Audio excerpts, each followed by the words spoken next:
brutal finish for Gamecock basketball last night. I thought overall, Bill, what I saw last night kind of summing up the 2021 season, that there's a lot of head-shaking moments, a lot of talent on the court, a chance, an opportunity to knock off the SEC leader, and then you're down 3, less than 4 seconds to go, I believe it is, ball under your basket. Alabama smartly doesn't defend anywhere inside the arc, and the Gamecocks take that as an opportunity to score a 2-point basket, and that's basically the end of the game. What did you see, and can you help maybe explain why we saw it, I guess is the way to start this morning, sir? Yeah, part of me, I don't know, we'll let Frank Martin explain it maybe better, but part of me, what was the exact, because it was 2 seconds after the shot. 3.1, I think, is what was left on the clock. Might have been 3.8. Anywhere in there is 3 point something.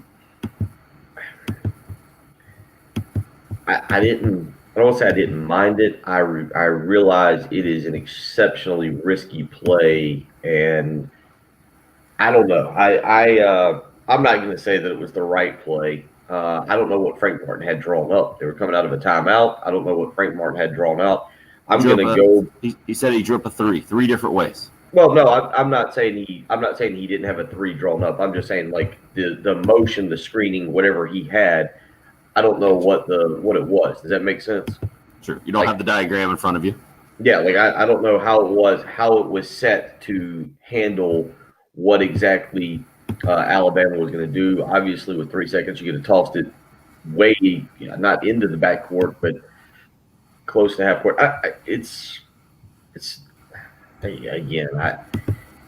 It kind of fits the narrative that you'll probably hear me say a lot this morning about this basketball team, and that is the basketball IQ. I think we all knew this, but the general basketball IQ of this team, to me, is just not very high.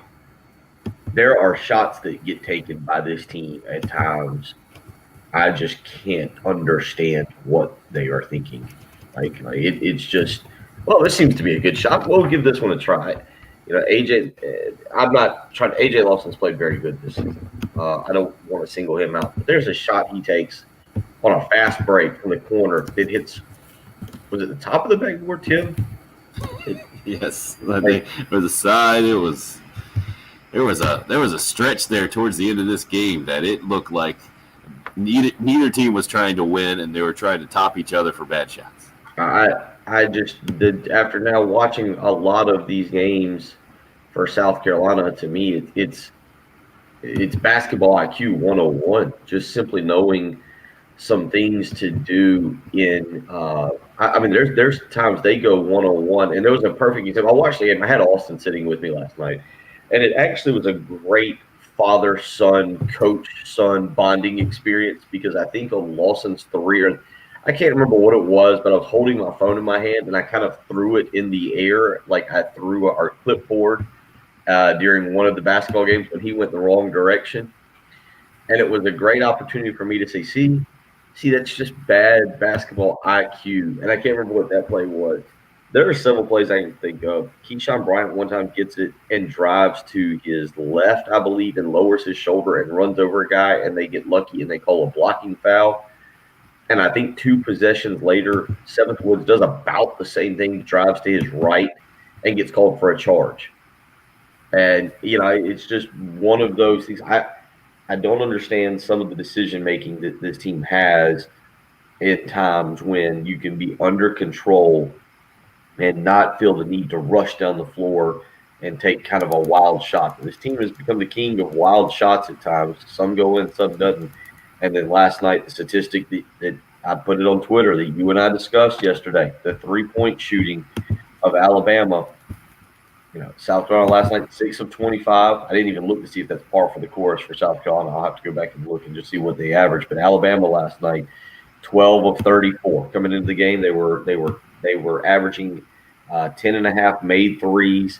on 30 attempts. Both of them were statistically in the top 10 for attempts from three-point range and for makes in a game. And last night, 12 of 34, so they're almost dead on. South Carolina goes 6 of 25. I don't know many games where the other team makes 6 more three-pointers than you do, Tim, and you win the game. And then you start factoring in statistically, if I read you the statistics from this game, the team statistics, if I read you the statistics, you don't know how this team only loses by 3. That's not a compliment. But if I told you that Alabama was going to make 6 more three-pointers and 9 more free throws and out-rebound you, I'm thinking it's a 15, 16-point loss. Would you agree? Force 19 turnovers? Yeah. But that's the thing about this team is that did they play particularly well? I guess they did on defense. And that's what had them in the game. And I say they played well on defense. They gave up 81 points, but Alabama's a really pretty talented offensive team. And it was the intensity that we've grown used to from a Frank Martin basketball coach team on the defensive end. And across the board, they get some really good games. You got to throw in there, if you're looking at the box score, the player that we said was key going into the game is a starter, and he scores 2 points, and Jermaine Kuzno. Throw that one in the mix too, and we would say absolutely Carolina cannot compete. But I thought Lawson was really good overall, and he leads the way for Carolina with 21 points. Everybody else in the starting lineup outside of Kuzno are right there, and you get 16 off the bench from Keyshawn Bryant, and this is kind of what we thought we would see from this team. Chris hits us up on the live stream this morning, talking about playing up to the competition. We always play up to our competition, and of course we do the opposite as well, Chris says. And then he says, sorry, good morning, guys. No need to apologize. No, you make sure you get those good mornings in first. We're not reading anything if we don't get a good morning. No problem at all, and I understand some frustration. We'll let you hear from Frank Martin as we continue to roll on this morning. Let him explain it, man. You could really hear it at his post-game press conference that's just the frustration, and you think you're frustrated by that. Oof. Frank could have helped us tremendously this season. Anonymous texter says if he continued to progress, he would have swung a couple of those losses. Interesting of looking at it like that. Chuck just says tired of losing. He's got a lot of all caps texts in from night before. He did not go, 9? I think he had 9 all caps texts one Carolina baseball game. At least that one did. No, that was one of them. Was the Vanderbilt game a few weeks ago where he just that was rough. 803-404-6100 if you would like to join the program. Rough night, 81-78. Now, as I say rough night, man, it was in a lot of ways a really, really fun basketball game to watch. And this team doing what it needed to do to compete with the SEC's best. Alabama rolled in 10-1 and needing it to bounce back from a loss to Missouri. We knew they would be plenty motivated. They have a 3-point lead at halftime. Carolina goes on a run relatively late and really gets after it, but doesn't have enough down the stretch. And the last possession where Carolina is down 3, Alabama smartly doesn't defend inside the arc, and the Gamecocks end up going for the easy 2 and basically run out of time. I saw it. I think Matt Connolly was the first person I saw it on social media who writes for the state newspaper. Talked about how that was the basketball version of what the football team did, running out the clock basically at Florida this past season when they're down 2 scores. And they didn't even score a touchdown there. And just the frustration from a Gamecock fan standpoint, Bill, do you get a similar sense from both of those instances that we've seen now in less than 6 months and just a few months here for Carolina athletics in general? No, they're different. They're totally different. The 8-minute drive is totally different than last night. Now, Personally, I'll tell you this. I mean, I don't know. Alabama. I'm sitting there watching the final free throw for Alabama. That's an interesting one to play it that way as well, to make it and to give South Carolina a legitimate shot to get the ball down the court and make a shot. Whereas with 2 seconds left, personally, I would have told my guy to miss the free throw. If you lose on a half court heave, or it's not even going to be a half court heave, it's going to be a 3/4 court heave with 2 seconds to go. That's just on you. But you got two guys up there. It was a wild ending. You mentioned it. I think it was with 4 minutes to go, roughly. That little sequence you're referring to, that even the announcers were kind of like, "Whoa, I don't know if this is a basketball game or I don't know what's going on out there." Where it was just action all across the court, and none of it resembled talented SEC level basketball. So that was kind of wild, but it was I will say this: it was one of the more entertaining games I've watched South Carolina play all year. Would you agree with that? Like, it was a fun game. No doubt. To watch the up and down, the back and forth. There were big shots. Look, give credit to Seventh Woods. I'll probably get into that at some point this morning. Just now, after watching that, about him going to North Carolina, because Seventh Woods finally, after 3 games, and I heard the announcers say it even last night that some of the things Woods has gone through has been unfair to him, and about whether or not or about how difficult it has been for him. But he's playing good basketball right now, and he made some great shots last night. I think his defense is getting better. The development now that he's getting minutes is there, and you're seeing a little bit glimpses of the kid that we saw at Hammond. So, but it was a fun game to watch and enjoyable for a Tuesday evening, for an early evening, for a 6:30 Tuesday evening game. I was happy to be in bed by 9:15, 9:30, and after I watched Kentucky lose for the 13th time this season. John Calipari and Kentucky right now it's ugly. It's ugly. You think it's ugly down here in Columbia? It is very ugly in Lexington, Kentucky. And so it was an enjoyable game last night. Just didn't come out the way the game actually wanted. I believe it's the 3rd straight game Seventh Woods ends up in double figures. Had a chance to tie the game. 17 seconds to go. Misses about a 12, 14-footer. It was over a 6'7" guy. Frank Martin breaking that one down in the post game as well, saying, "No, it's just we drew up a play, and once again we didn't execute the play." And Frank went so far as last night, his frustration is like, "I don't think we have executed a single play out of a timeout." I'm not talking at the end of the game. I'm talking about all season. And it's just head scratching from the outside looking in multiple ways, but none more than 4 seconds to go, less than 4 seconds to go, and you take the 2 shot. You take the 2. Yeah, I'd like to know just what again, like you said, he had a 3 drawn up. I don't know if they had no timeouts. Remember that they come out and Cousinard has no timeouts to work with, and I mean, it's clear he just panicked. And if you watch Frank Martin's reaction, I don't know how you could be upset with Frank Martin this morning. If you watched Martin's reaction, Tim, did you look at Martin? Could you look at the bottom of your screen and just see the I don't know what you would call it, arms extended, slightly hunched over, questioning of Cousinard on what exactly he was thinking by throwing it in? I think it was what a lot of Gamecock fans were doing, and then some.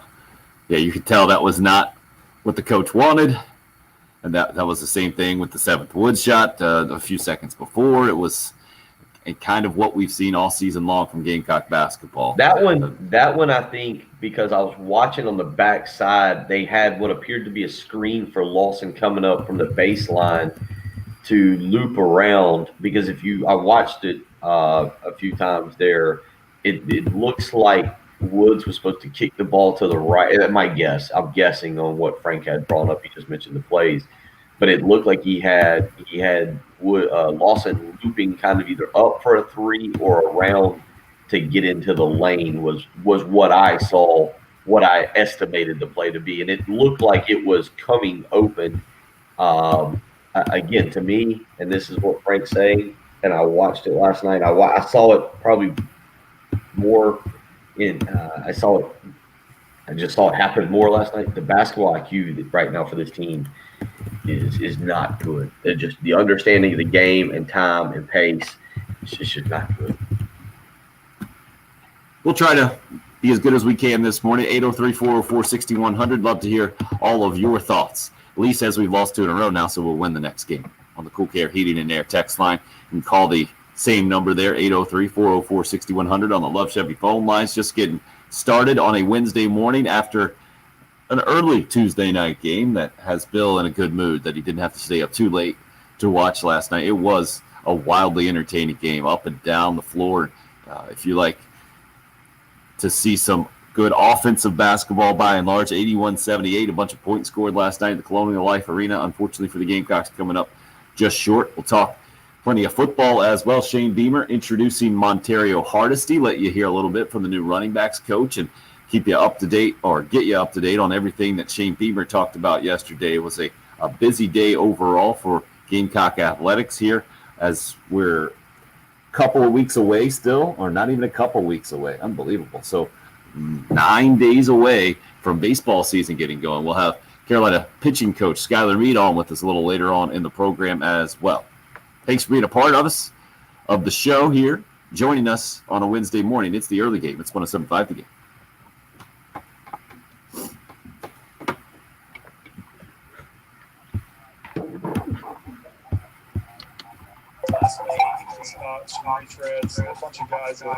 Any luck there, Patrick? I mean, I was talking and I guess Jen didn't hear me, so Jen, you didn't hear anything, right? Yeah, it's the same as yesterday for me when I was on there. I had no idea. I mean, I assume she had number 3 in preview. I was talking. Right. I tried to connect there earlier today. From the Shepherd's Glass Traffic Center, Shepherd's Glass. I mean, I got feedback, but I guess it's not going through. No major Right. tie-ups to report at this time. I think that's a wiring thing or something that rain is going to be starting for the next has to do with days. part coming in, and today, it's not coming in until noon today, I'm told. 48 for Okay, so we'll be back tomorrow? It's 53 at 107.5 The Game. I'm hoping so. I will confirm a little later today. What's up, Patrick? You about to go to bed right now? Yeah. I was gonna say, if you want to kind of hang around for 30 minutes, I'll do one more segment, and then if you want to do 6:45 to 7:30 when I take the kids to school, if you want to get in some hot takes real quick that you haven't been able to get in. I know, Tim, you got Skylar Meade during that time as well, though. Yeah, don't feel like you have to, Patrick. You're calling that one. Yeah, just So you got Skylar, what, at 7? 7:15. I'm hopping them. Yeah, Putting them on. it's fine then. I don't have any hot takes. We stink. We stink. We can't play defense. yeah, maybe we should keep you off air today. Yeah. That's the only way I can explain it. We're not good this year. Not good this year. All right. All right, that's fine. All right, we'll try it again tomorrow. Get Okay, some man. sleep. Good to see you, Patrick. All right. All right. Yeah.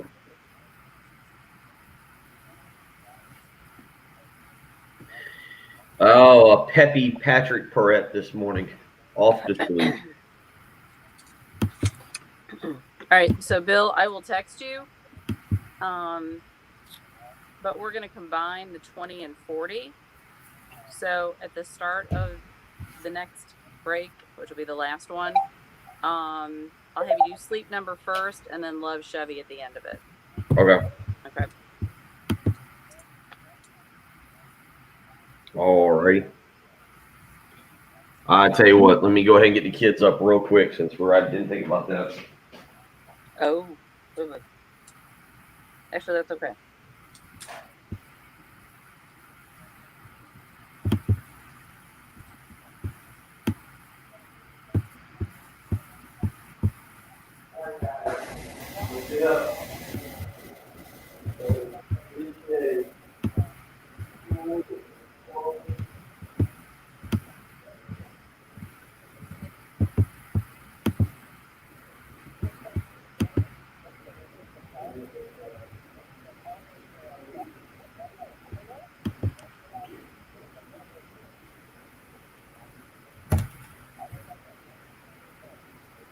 Actually, we're about to head back in here. Thank you. Can we do it with Frank explaining the last play? I believe that's number 1 from Dave last night. Or actually, if we can, get the call of it before and then Frank explaining. What code is that? Let's see what Dave has. 2-point game, 1 minute left. No, Not 10? it's not 10. It's the 5, and then 1. Oh, okay. Yep. Thank you.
That's where the frustration comes from.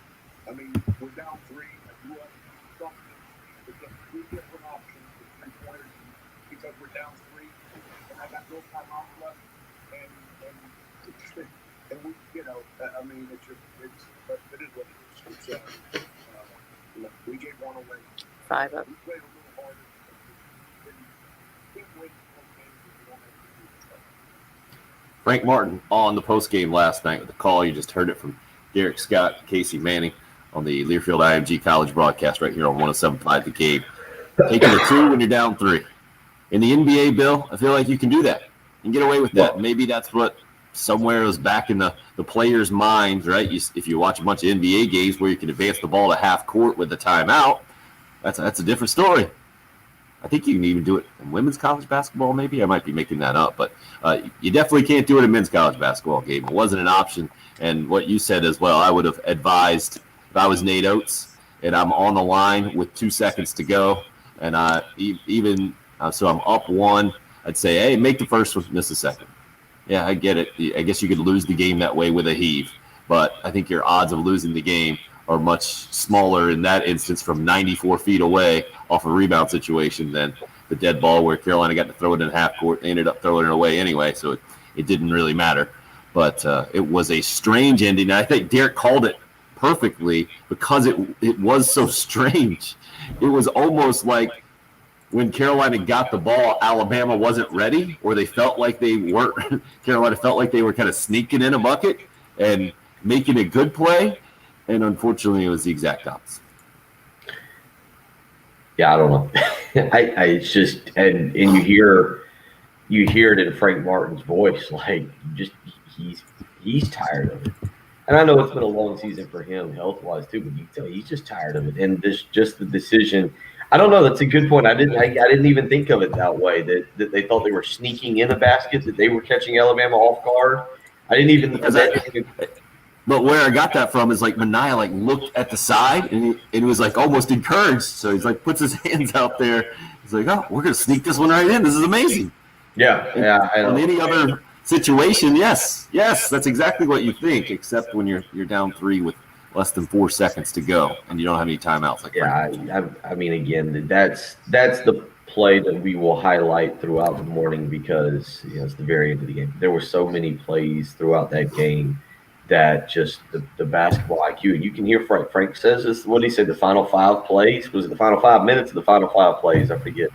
But this team is talented, but when it comes to just understanding time and possession and tempo, it generally doesn't work out for them. And the announcers last night kind of talked about it. This team also, when the other team gets going on a run, it usually snowballs. Frank talked a little bit about it on Monday during his press conference, but it snowballs on them. And they said, the one time it didn't against Florida, South Carolina finished the game on a 13-1 run. Florida was going to Gamecock Park, but South Carolina generally doesn't know how to stop a run right now. And you saw that. But it's hard for me to hear that, Bill, and then see them take the SEC leader. Alabama's in line to be a 2 seed right now. They're a really good team. I saw your boy Joey Brackett. It's a 2 or 3 seed either way, right? They're number 11 in the country. They're a good basketball team. And they are a good basketball team. South Carolina's a good basketball team. Oh, they're a talented basketball team. No, I'm talking about Alabama. Alabama's a good basketball team. And to come in and only talk about mistakes when South Carolina has struggled in a lot of games this year with taking the SEC leader down to the wire, giving them all they could handle for sure, and not shooting the ball well. So Travis hits us up on the live stream. The move by Bama to create an umbrella around the three-point line and not cover anyone underneath was a brilliant call, threw the players off from any play Frank had called. No doubt about it. Steve hit us up on the Cool Care Heating and Air text line. I'm a little confused by this one. The way Alabama played against the 3, nothing else they could do. Didn't lose the game on that one play. But you didn't give yourself a chance, Steve. That's the problem. There's absolutely something else you could do. You inbound the ball and you shoot a 3. I get it that Alabama was guarding against the 3, but you gotta know time and situation, right? It's down and distance in football. It's time and situation in basketball. And you got to understand that that's what they wanted you to do. You don't do what they want you to do. Well, you like you said, and like Frank said, he has no timeouts left. And so you go out there, and what Bama had elected to do clearly caught South Carolina off guard. And so instead of, I don't know, you pick Cousinard, you try to pick one of your better passers, one of your guys you can see and recognize things as it's happening the best. Generally, that's what you do. You're picking an inbounds player. And in this case, it's Cousinard. And you're thinking the worst case is Seventh Woods or A.J. Lawson or somebody floats back to the half-court line. You throw it over top. He gets it. There was 3 seconds left. You probably could have gotten 2 dribbles in to get into decent range. And while it would have been an extended shot, it would have been a three-pointer, and it would have been a reasonable shot. That I think is what you're thinking is the worst-case scenario in this situation. Now, again, the play that's physically drawn up, I would imagine that there's some screening involved and maybe some cutting, and you do try to take advantage of it and see if you can discombobulate Alabama and create an opening. I do agree with Steve. That's not the one play that lost them the game. I mean, there was more things that happened in that game that South Carolina needed to do there down the stretch to win the ball game. So I can agree with Steve. This isn't a scenario where it's a one play cost them the game, but that one I think highlighted a lot of the things that are going wrong for this basketball team. Barry, I feel like you're overstating things here and going too far. Barry says they are not talented, they are athletic. Talented teams can make shots. They don't make shots. They're not a good shooting basketball team. No doubt about that. 6 for 25 last night from 3 is an example. But they are a talented basketball team. Like Wilton's Levesque in the first 5 minutes, who was that guy? I thought that was wildly impressive and is a good example of a talented guy that can play well in stretches. And also, unfortunately, in the second half, didn't play well at all and didn't even see the court much and towards down the stretch. Ended up with 9 points and 5 rebounds. But an example of a really talented team. Not just athletic, man. You got to give A.J. Lawson a bunch of credit for scoring 21 points last night. Well, good A.J. Lawson. They shot 44% from the field. Now, they didn't shoot well from three-point range.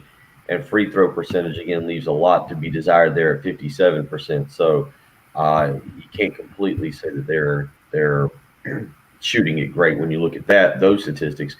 But they did make 44% of their shots last night. The problem is, and it's the old, I forget who the coach was, the attitude of, well, if I can make a few more threes than you can, going to win the basketball game even if you shoot a higher percentage. Well, South Carolina last night made 6 3-pointers, and again, Alabama made 12. That's part of Alabama's game plan, is to go in and just launch 3-pointers, and South Carolina, I thought, did about as well as they could.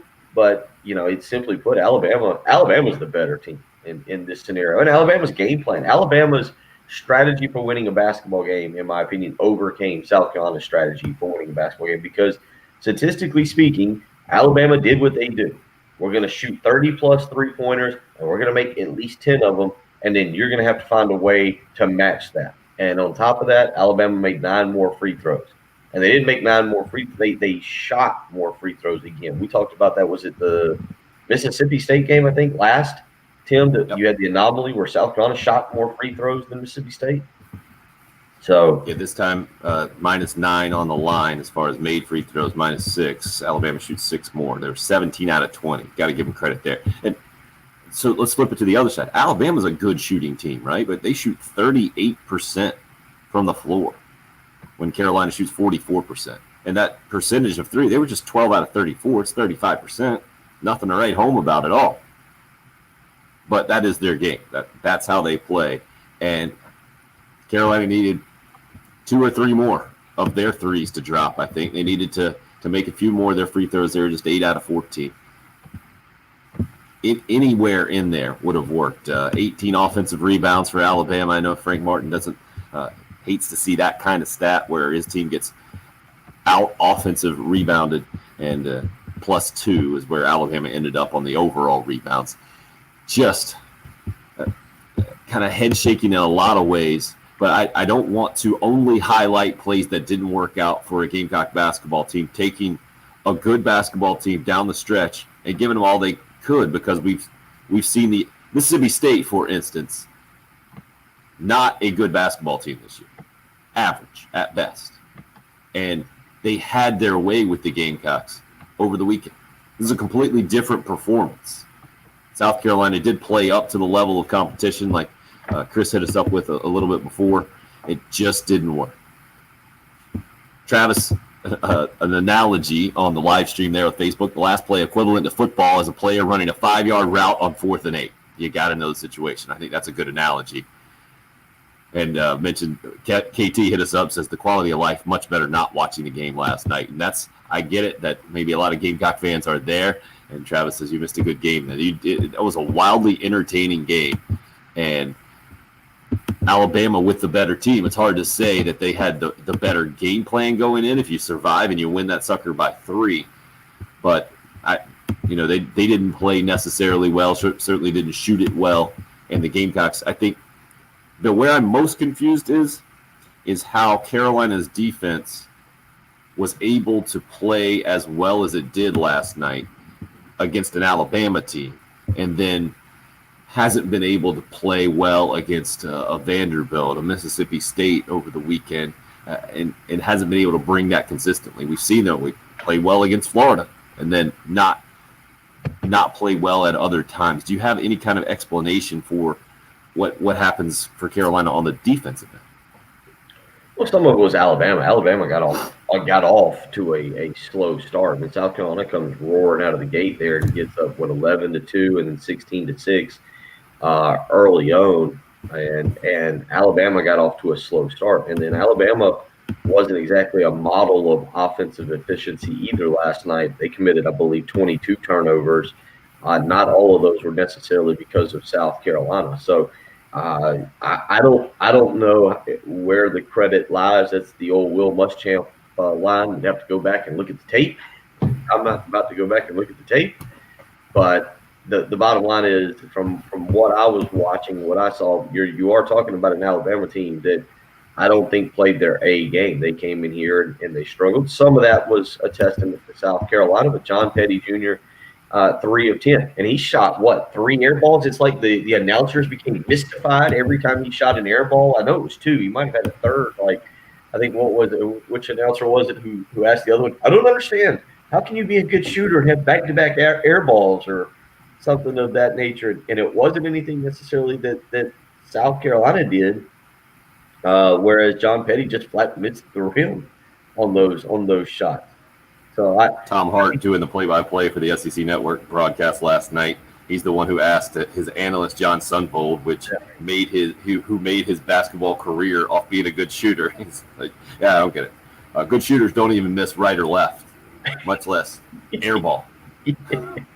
Yeah. I mean, I could feel the frustration from John Sunvold, who wanted to be, who went just shy of being angry guy shaking his fist at a cloud. But yeah, John Petty is kind of an anomaly for Alabama. He can be really, really good and was really, really good. You saw it in the game last night. At times, he made some really difficult shots, and then he made some relatively easy shots look really, really difficult as well. And part of a head-scratching game. He ends up leading Alabama with 20 points and 8 rebounds, 7 out of 15 shooting, 3 for 10 from 3 last night. It was a heck of a game. If you missed it, you missed a heck of a game and a head-scratching end. We'll let you hear a little bit more from Frank Martin and company as we continue to roll on.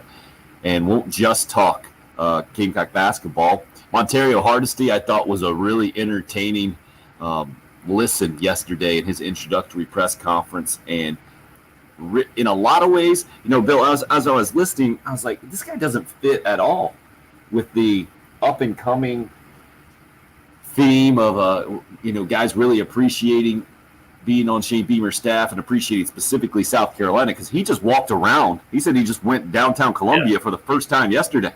He goes to the football operations building, and he's hearing a live rooster crowing, and gave us a version of what it sounded like. I guess Sir Big Spur was making an appearance yesterday. Shane Beamer taking a picture with him, putting it up on social media. So that was throwing a lot of coaches off, I think.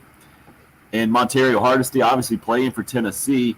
That was the reputation of the Will Muschamp staff, right? You got SEC guys from other SEC schools, and they end up coming to South Carolina, didn't really differentiate themselves, whereas Shane Beamer has been telling us about how his staff specifically uniquely understands the South Carolina dynamic and appreciates that and the whole thing. Well, Hardesty, as I went into this press conference, not that MO, right?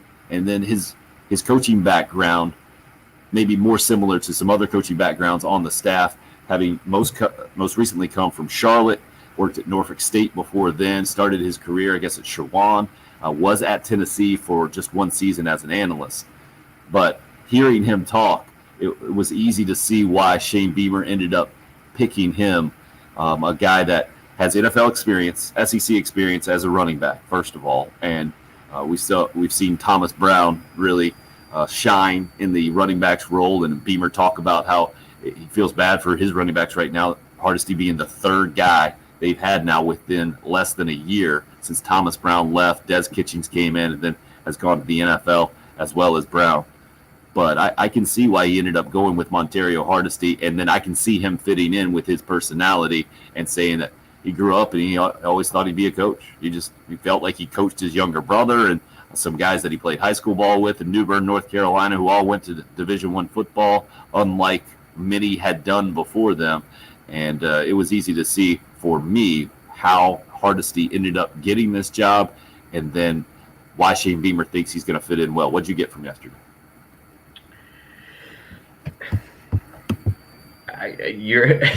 We're back to the same stock answer I feel like I have to give you after every. I mean, I understand what you're asking. You're asking what I heard from Montario Hardesty, and it's interesting. I mean, this is a guy who, on a staff that, quite honestly, Tim, doesn't have a lot of big time experience. I feel like this is a guy who really, really fits that mold.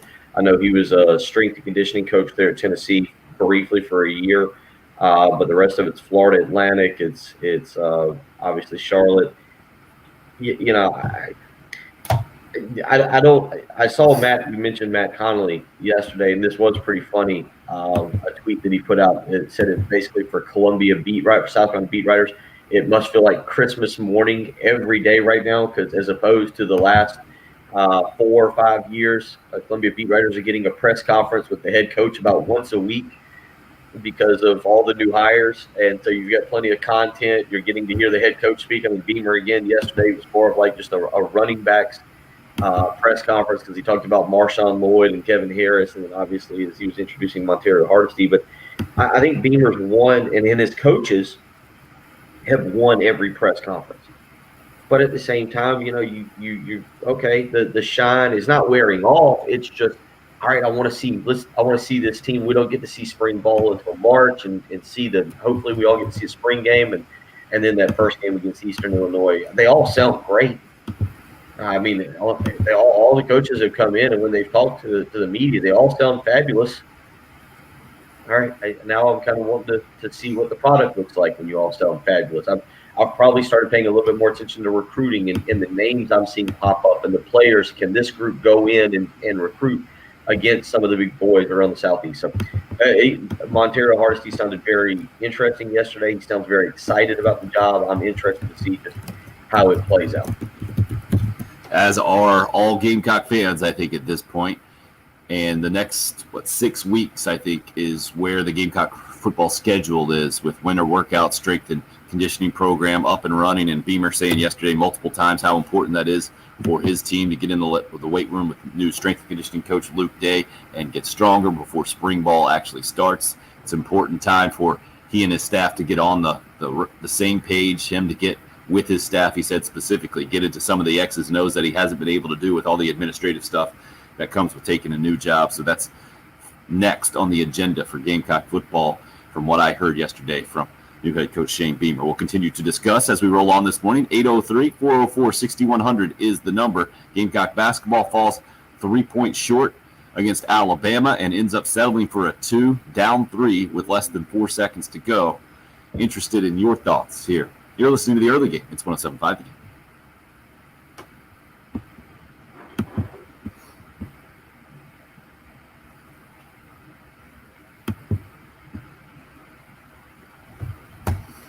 It felt great last night. I got an early start on the evening, picked up some tacos for the kids because it was Taco Tuesday.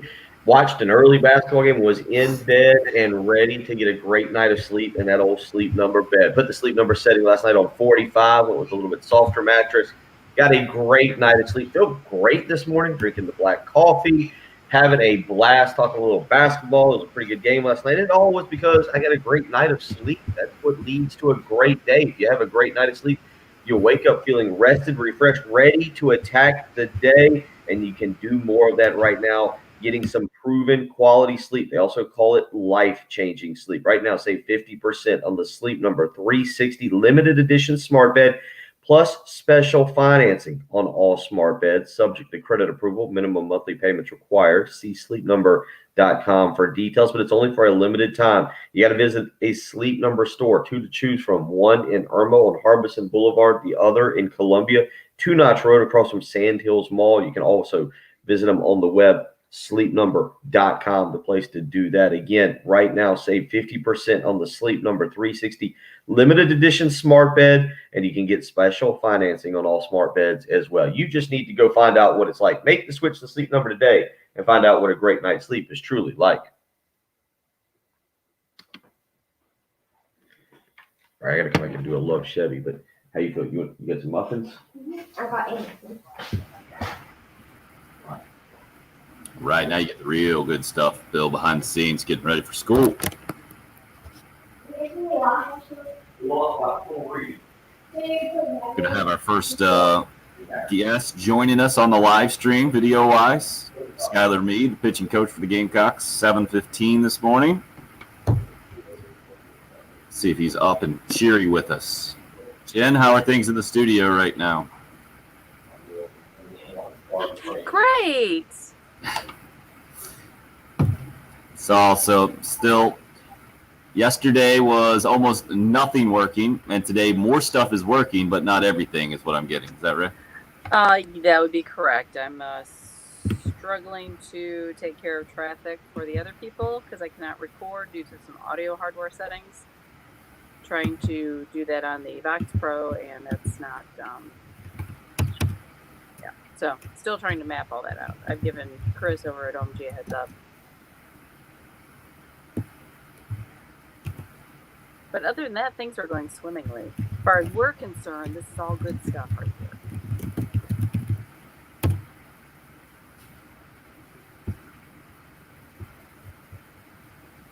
And no word from Gamecock Larry this morning yet? No, I'm surprised. Oh, Hope he's okay. he must be saving it for Pearson. Noon. Pearson will be so excited. Should have mentioned Beamer going to be on at 7 tonight too. That's Carolina calls. Where are they doing the shows from? Do you know? I do, but now that you put me on the spot, I don't. Is it where they were for football, or did that move? I think it's a new spot again. That's what I was thinking. I'll look it up real quick. I think it's on the old Twitter timeline. All right, Jen, we got Love Chevy here on the back end. Yes, sir.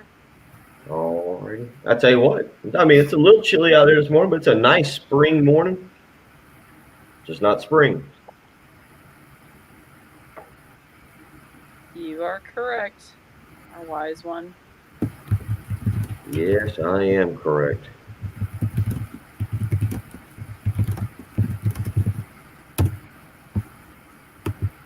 So Skylar's going to try the video, the link as well. See if we can get him up multimedia style.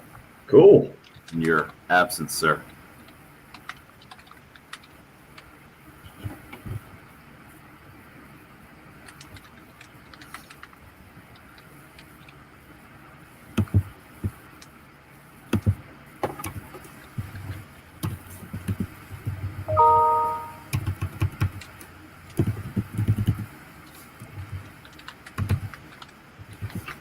Sorry for the typing on live stream here.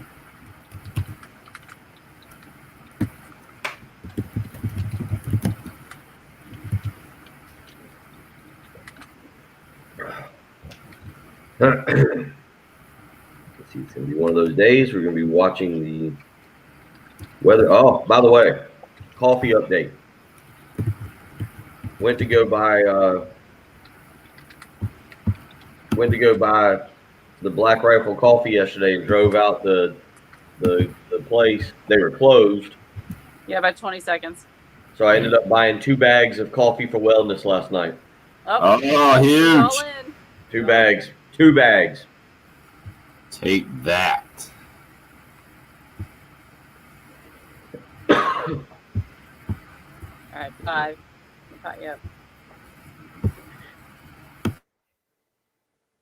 The month of love is upon us. It's actually the month of Love Chevrolet. That means you can go out to Love Chevrolet, find the car or truck you've been looking for, get a great deal, and drive off the lot with that tingly feeling that you get during the month of love. Again, I'm referring to Love Chevrolet, not the other love. That's Valentine's Day and stuff. Nope, you need to focus right now on a new car or truck. And if you don't want a new car or truck, maybe you want a pre-owned vehicle, the great news, the folks at Love Chevrolet, they've got you taken care of as well. They just moved over their incredible selection of pre-owned vehicles from the Knox Abbott store, Love Automotive, and brought them over to Love Chevrolet. So stopping at I-26 in Harbison between Lowe's and Frankie's Fun Park at Love Chevrolet, truly a one-stop shop. Whether it's pre-owned or new, you're going to get the incredible sales staff that's going to walk you around the lot, make you feel comfortable with your purchase. You're going to get that great $1,000 low price guarantee, and you're going to get the largest selection of new or pre-owned vehicles anywhere here in the Midlands. Don't wait around. Go visit Love Chevrolet, I-26 in Harbison between Lowe's and Frankie's Fun Park. You can visit them on the web as well, lovechevy.com. Get out to Love Chevrolet and find new roads. Oh. What's wrong? Just timing. Didn't give separation. Let's do another call from the game, please. Okay. We'll be tight on time, but we'll get it in. Okay, never mind. All right, you guys are up. 81-78, the final score, down 3, less than 4 seconds to go. The Gamecocks end up taking a 2 and never got a shot off to try to tie that sucker at the end when Alabama makes a couple more free throws and they throw it to half court. And not able to get a shot off from there easy. A disappointing lack of execution finish there that Frank Martin says is kind of representative of the entire year, 45. Bill. I think your point now, number one, has been, it wasn't just that. There were plenty of other examples last night where the Gamecocks just didn't make winning plays against a pretty good basketball team in Alabama. Yeah, it feels like that throughout the year. The majority of the time, South Carolina, when they've had opportunities to grab hold of a game, they've not been able to do it. And last night was another great example. Certainly that one play stands out, but there was more in that game that could have been done to not be in that situation. 15. More of what you think about it coming up in hour number 2, as well as Gamecock pitching coach Skylar Meade on the way with us here on the early game on 107.5. Clear.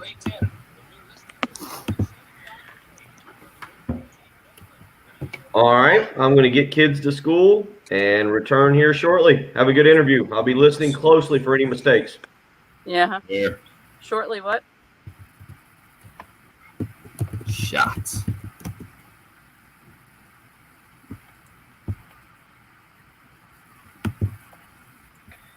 I don't think he ignored it. I think he just didn't hear it. Yeah. That's all right.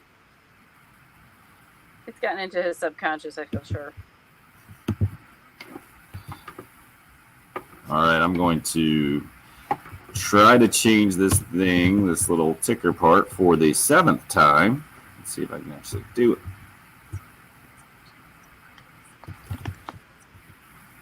Keep typing it in, and then I type something else. I feel like go squirrel, like Bill's attention span, and I get it. what I do is hit return once and save something. All right, made an adjustment. There we go.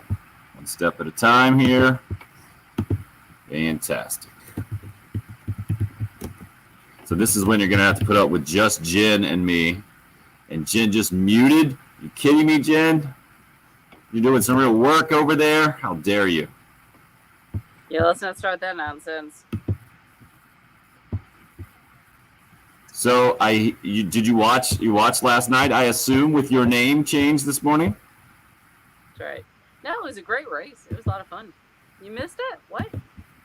I know, crazy, right? Just doesn't seem like you. Hope everything's okay. Yep, so just a technical malfunction in my house. That's why I couldn't watch the race. Mm-hmm. I'm sure that was it. Yeah, it was fun. By the end, you have good friends, Chase Elliott and Ryan Blaney, going for the win and take each other out, and Kyle Busch slides in and gets a win. But that's all right. Thanks. He kind of forgot what victory lane looked like last year, so even though this one doesn't get him any points.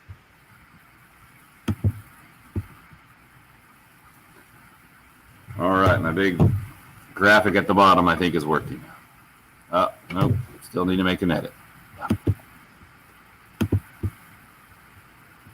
7 o'clock tonight.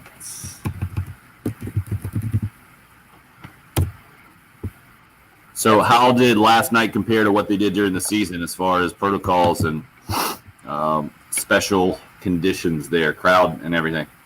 Yeah, it kind of the same as what they had been doing, and it all works, everybody's wearing masks or staying far apart, in the booth and stuff like that. It was fun to see Clinton Boyer up in the booth now with Jeff Gordon, and I think he's going to bring some kind of fun energy and humor for sure, and some insight. But did he replace anybody, or they just added him in? Yeah, I forget. I think they just added him. I think it's just been Gordon kind of rolling solo. It was Gordon with Better than me, is it Mike Joy? right? The other one in there. I was trying to think if there was somebody else that had been in there for a while, but maybe not. They may have just been the two of them before, so I think it'll be a fun addition. Chris Patrick was up ready for us. We are having problems with our radio equipment, so we couldn't get him connected in. So we sent him back to sleep this morning. That's right. Travis,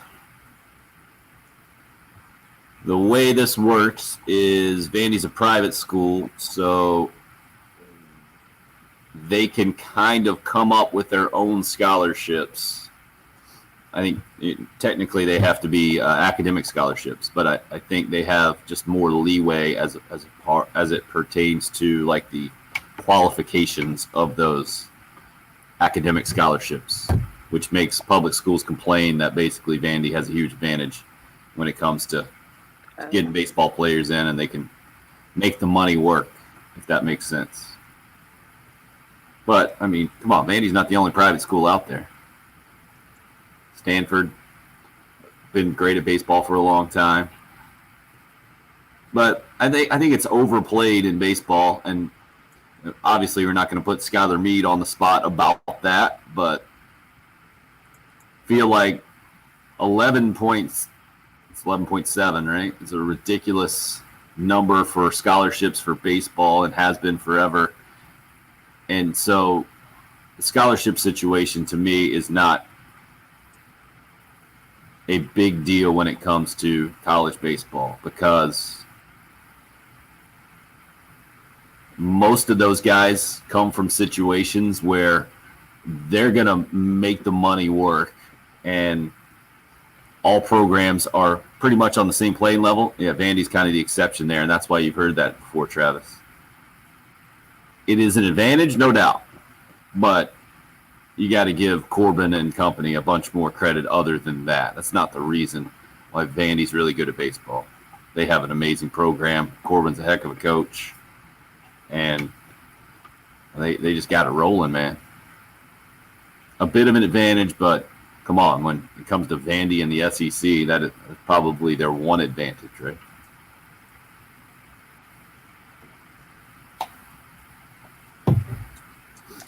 So when are we talking to Skylar? 7:15. I gave him the link into the program as well, so he's probably going to pop up on video, and he has the number to the studio. Okay, so he'll call me. Okay. Mm-hmm.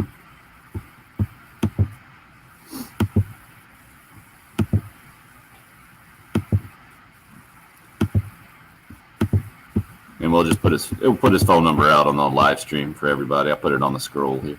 Sure. Absolutely. Put that on after you put yours on, right? Yep. Mm-hmm. I'll do a quick intro, Jen, and then we'll do what we did before, 5 and then 1. Okay. And I'll actually get out on time here at 7:10, and we'll take the breaks like normal. Okay. When we got 0 rest.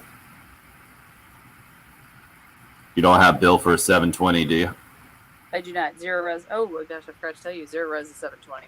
Do you want to do it at 7:10? Would that be better for you? Yeah, let's do that. Okay. I was so worried about getting his done. Okay. And record for podcast. Sure. That'd be good. Thank you. Give it a shot. See if I can. Right.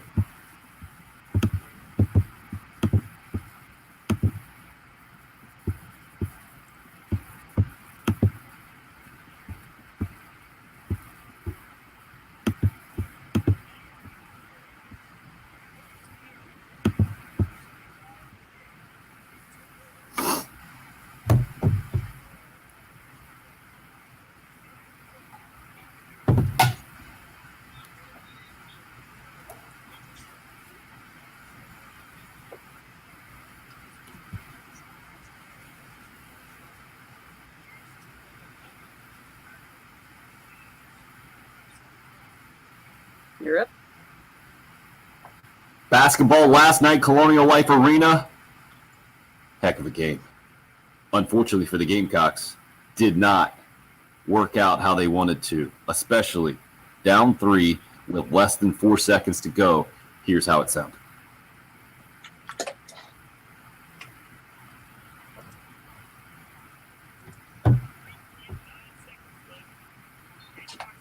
Clear.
5.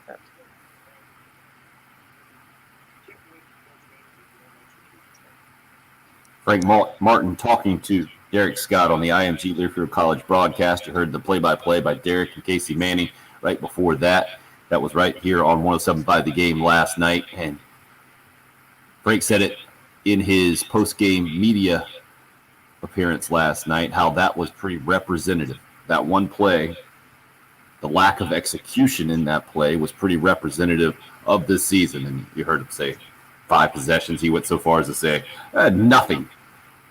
0 is the number he came up with. It was probably in frustration, a little hyperbolic, but he said his players don't execute ever out of timeouts the way that he wants them to, which is massively frustrating for him, obviously.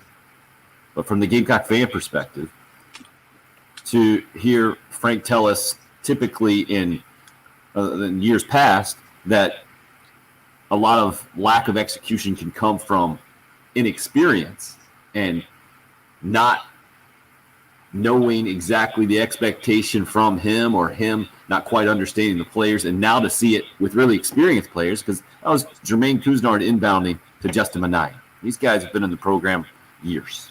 And it was as if, and the call that Derek made was how you had to call that thing. I was watching it live last night. It was more confusing than anything else. It wasn't a dramatic setup like, okay, here we go. It was, wait a second, they've already inbounded the ball and they laid it up. What? I don't understand.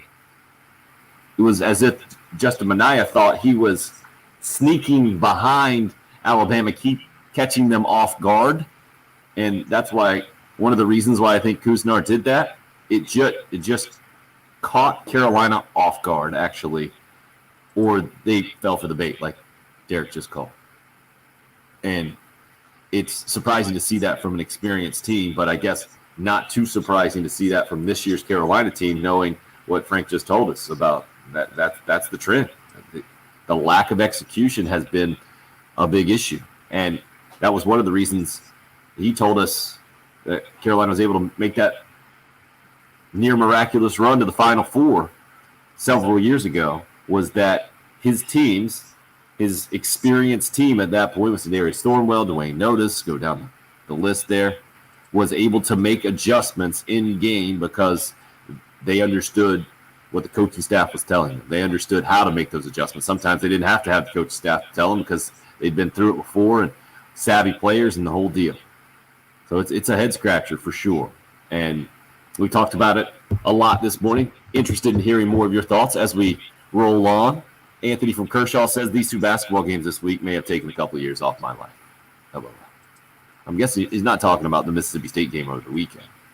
That one was so different than what we saw last night, because I don't want to come in and just tell you where Carolina fell short last night, because a 3-point game against a good basketball team, which is what Alabama is, they're going to be a 2 or 3 seed, I think. They're certainly in line to be a 2 or 3 seed right now in the NCAA tournament.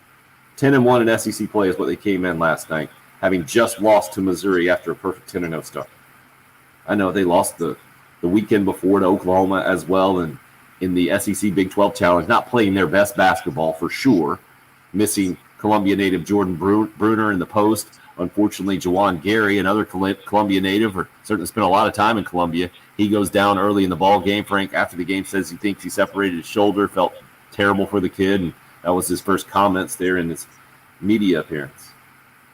So Alabama not clicking on all cylinders by any stretch of the imagination. They had 22 turnovers last night, something crazy like that. Didn't play necessarily well, didn't shoot the ball well, shot less than 40% as a team, right around the 35% from 3, I think. But a good basketball team. Carolina shows us that they can be a good basketball team as well, getting a balanced performance from a bunch of guys. A.J. Lawson was really good. A.J. Lawson, who we've seen for most of this 2021 season, 21 points, 6 rebounds. Keyshawn Bryant off the bench with 16 points. Justin Minaya, 15 points and 7 boards. Seventh Woods, I think his 3rd straight game in double figures with 11 points. Wildens Levesque to start the game, about as good as he can play, ends up with 9 points and 5 rebounds. But it wasn't enough, and that's what the whole season has been. unfortunately for Frank Martin and company.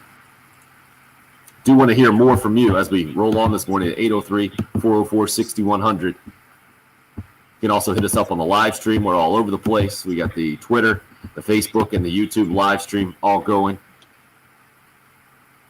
Chris says, like I've been saying this past week, I'm ready for Gamecock baseball. That's how this basketball this season has me feeling. Well, we're going to talk plenty of Carolina baseball coming up, and he's not just a baseball guy. We can get some thoughts from Carolina pitching coach Skylar Meade about the new Carolina football coaching staff, about what he's seeing on the basketball court. He's a big Louisville guy, being a Louisville alum and star baseball player back in the day for that program, taking them to the College World Series. So Skylar Meade will help us preview Gamecock baseball when we come back here, starting off in hour number 2. You're listening to the early game. Again, 803-404-6100. If you would like to join the show, it's 107.5 again. The home of the Gamecocks and new head football coach, Shane Beamer. Process to what we get started day one, advancing this program and looking at 107.5 the game. I know it's cliche, but it's the truth. Welcome, coach.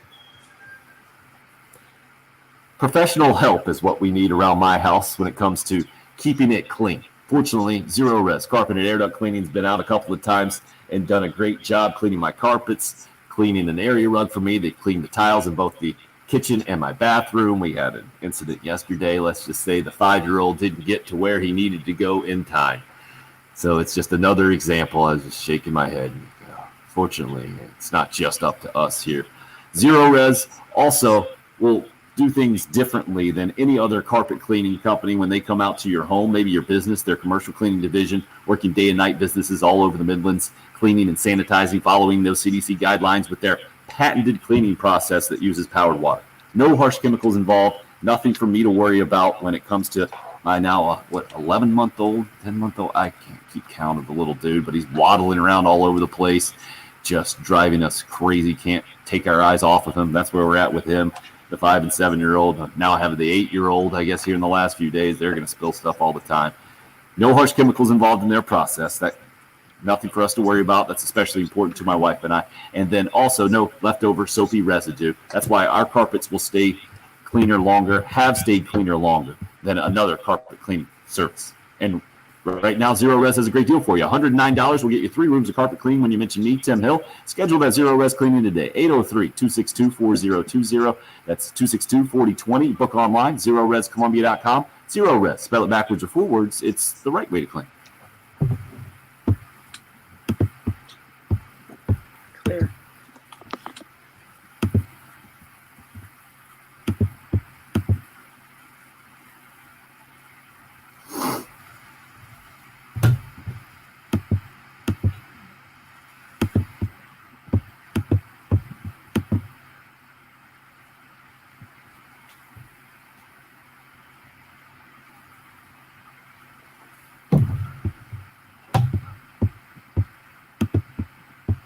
Hey, there he is.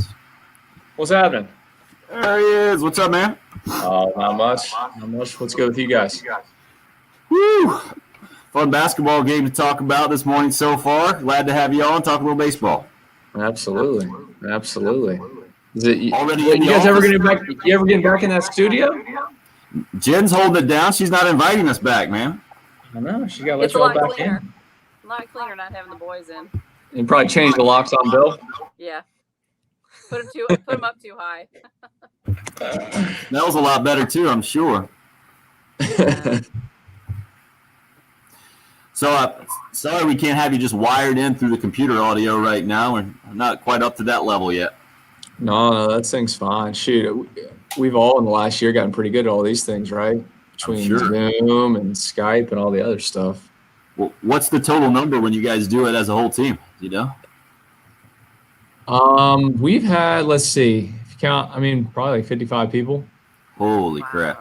But that's like, we only have 40 players, but you got, Staff all your stuff. coaches, support staff, all the other, probably about 55, 60 if we get like the academic people involved. Sure. Got to Yeah. mute all the mics. You got to remind them to mute their mics, but yeah. Well, it's crazy. We do those athletic, like all staff Zooms, like Coach Tanner sort of runs. And there's always people that forget, like all the time. And then somebody will have to step in, like Maria Hickman will go, "Hey, Johnny, like turn off your mic," and then you can hear him trying to fidget and figure it out. Or it's always enjoyable to watch the cluster. Yeah, we call that the Tommy Moody on our end. Exactly. Well, Tommy was out here yesterday. Nice. Oh, no. Yeah, he's been out here a couple times. He's so ready. He's at the I'm sure he is. I'm sure he is. Yeah, I'll say him, and I've gotten to talk to Derek a couple times because he does the basketball games from in here on the road. So Right. I know he's ready to go too. I think a lot of people are ready for Gamecock baseball. Yeah, absolutely. Just wish it could be a lot more than 2,100 coming in. Right. I'm sure you could fill it right now, especially you get some good weather here the first few weeks.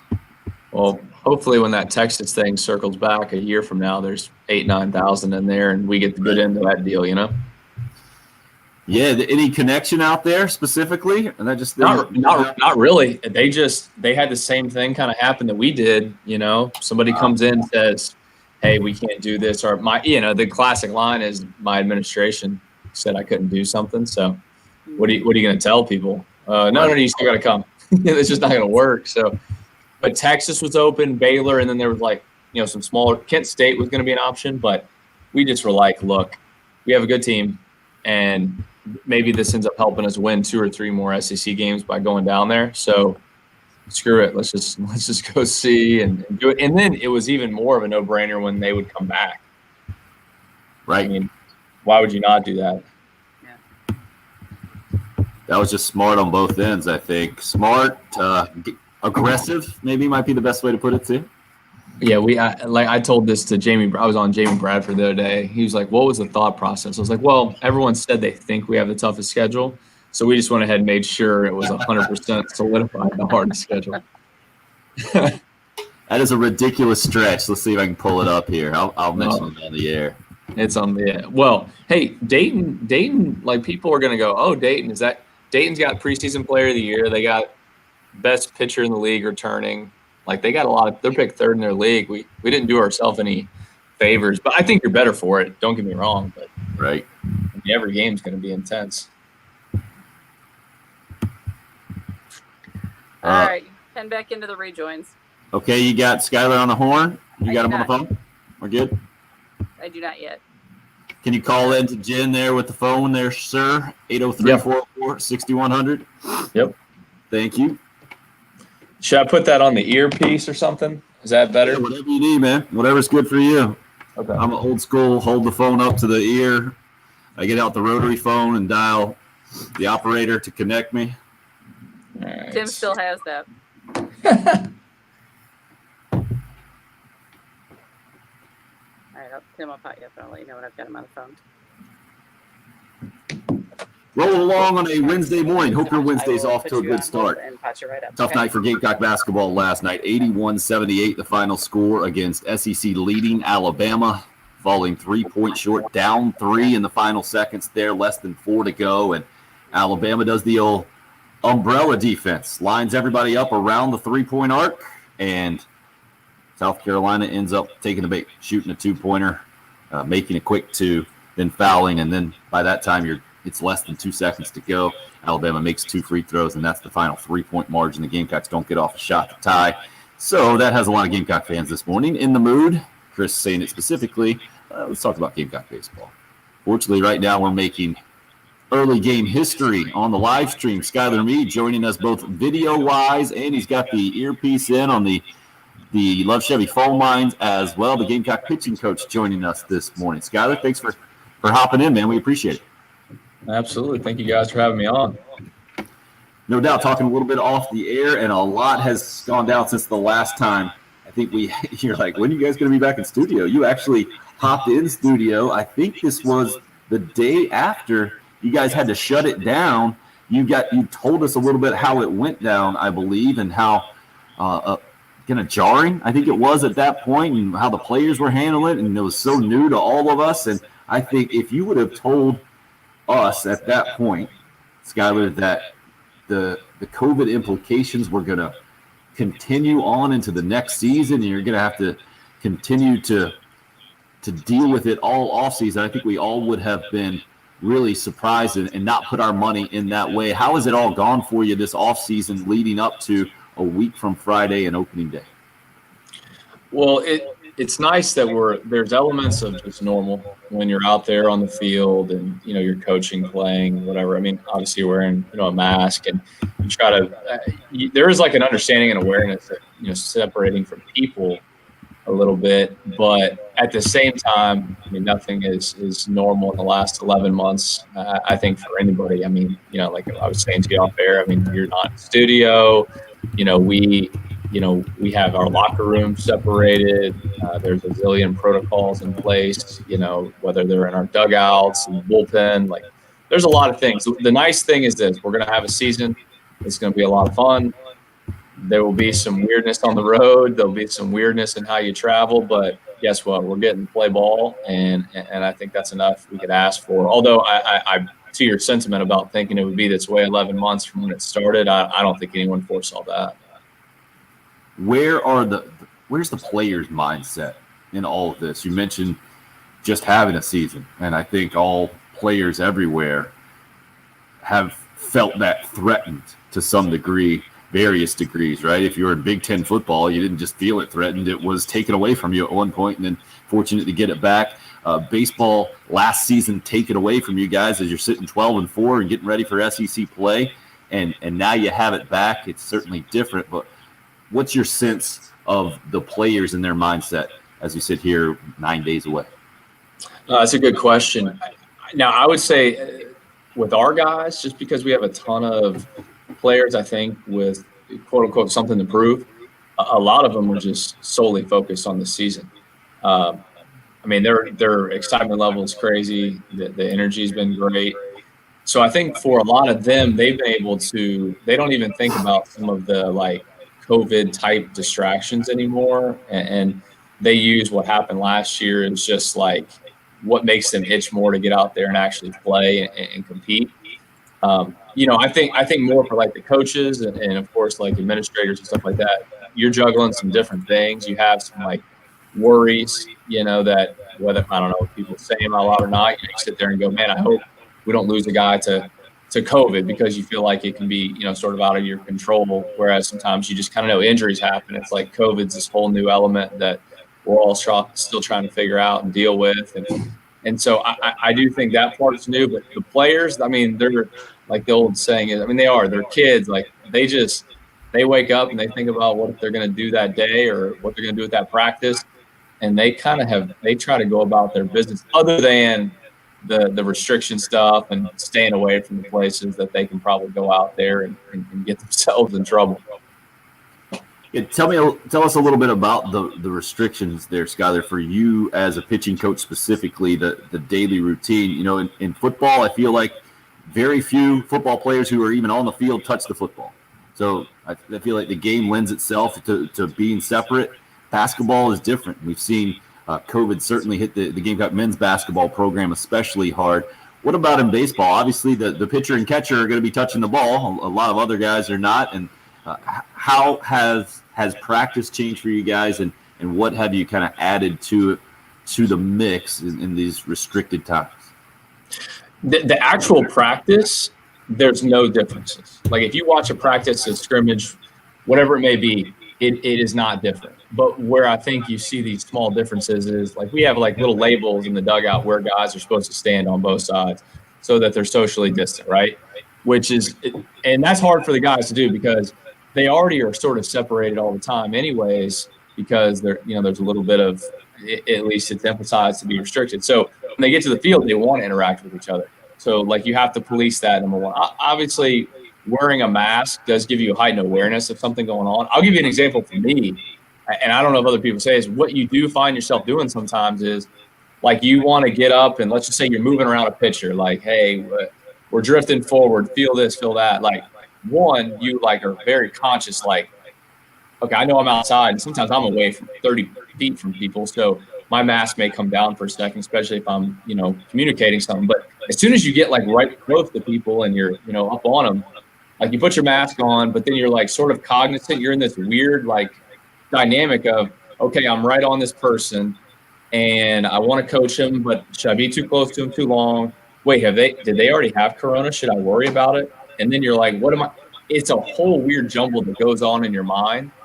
And, I think for a lot of kids, and this isn't just our players, this is across the board, a lot of them, I think it's once if they get it, like a lot of them don't even think about it again because, as we know, the 18 to 22-year-old group seems to have different reactions, obviously, than the horrible cases we have across our country and beyond. But it's a lot of things that go through your head on a daily basis that you're like, you find yourself, you don't even know what's right and what's wrong, what you're thinking, but you just try to do what you can. You try to appease the rules and regulations, and you just hope that it doesn't restrict what you do and what your players want to do.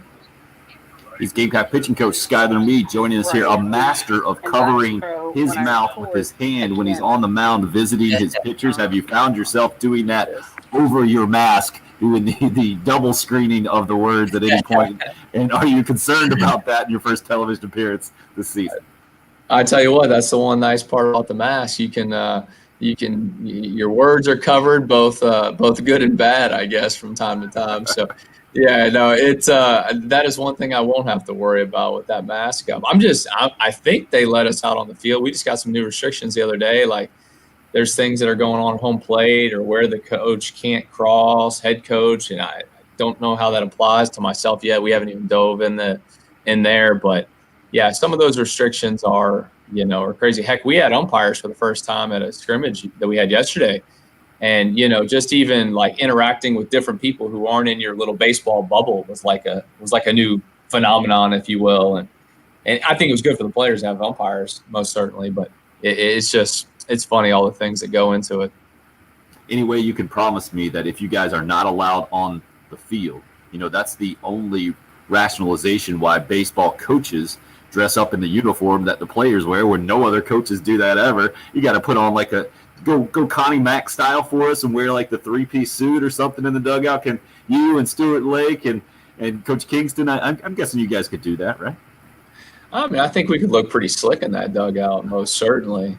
We always used to joke when I was at Michigan State, we always were like, we would pay lots of money, of our own money, to have seen Coach Izzo in the basketball uniform, coaching with the guys, wearing the 33, Urban Magic jersey, sitting there on the sidelines with his little short self. We would have died laughing to see that.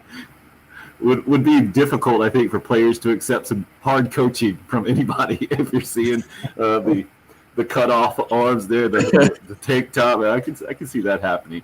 But let's switch gears a little bit and get on the field and give me some details about this pitching staff in particular. I think all college baseball programs go in pretty unproven because you can't rely on a whole lot of work from last year. You guys just got in 16 games. Your ace Carmen Majinski is a top pick in the NFL or the Major League Baseball draft and moved on professional baseball and was your most proven guy. Where do you see things as, I guess, let's start with the starters and then maybe move to the bullpen. How does it break down for you?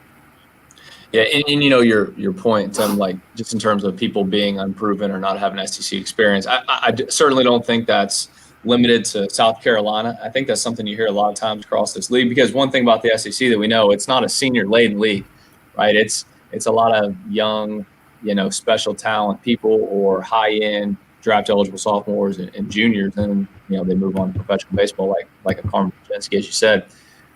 For us, I mean, the two of the guys that got to start last year, aside Carmen, Thomas Farr and Brandon Jordan, have been tremendous in the fall and of course into the spring. And I think they got a stranglehold on some of these weekend rotation spots. A guy like Julian Bosnick has really burst on the scene and started to get some love across the country in terms of what he could be as a special arm. Will Sanders, Magdi Alcado, some young guys that have been chomping at the bit, and I think they'll be special weekend arms. Jack Mahoney is in that grouping. Brett Carey, who I still think is as special pitcher as there is in college baseball, because he can do anything. You can start him on Fridays, you can close him, you can long relieve him. He can do everything, and so I think there's like a lot of guys. I do think that some of those who had returned and already had a little bit of cachet to them have only gotten better. I mean, their development has been off the charts for, kids who are 21, 22 years old. And hopefully that'll lead to them having a great year, like Farr and Jordan and Bosnick. And what you hope is they're great. They go and they get drafted just like a Carmen and all these guys before them. And then that next crop just cycles right in and they can be the next special group of arms. But, yeah, we've been happy with our group. I think these starters, these guys that are working in that role, I think they can be durable. I think they can give us a lot of innings. And, we certainly have some dudes that haven't got to prove things in the bullpen, but part of it is not their fault. They would have proven it last year and people would have had name recognition. They'd go, oh, Josiah Seidler's coming out of the bullpen, and they would feel happy. Well, they got to see Josiah Seidler throw 2 1/3 last year, right? So you don't feel that. Danny Lloyd was coming into his own. Brett Thomas, there's a lot of names in there. Andrew Peters is the talented kid you'll ever see. He's getting back from injury. So we'll just have to figure out the pieces to it. But it's a fun group to coach. I can certainly tell you that much. Gamecock pitching coach Skylar Meade, with the lack of summer ball by and large, lack of typical routine for these guys, how much more patient do you anticipate you'll have to be with your pitchers, especially early on in the season, if at all, Scott? I'm not very patient with those guys, so I don't know if that's a good question for me. Now, I do think we are trying to be as hypersensitive in the preseason and even back in the fall, judging what guys can and cannot do. And then if there's something they cannot do, how can we improve that, right? If they struggle if I'm a right-hander and I struggle to get left-handed hitters out, what adjustment are we going to make to be better for that?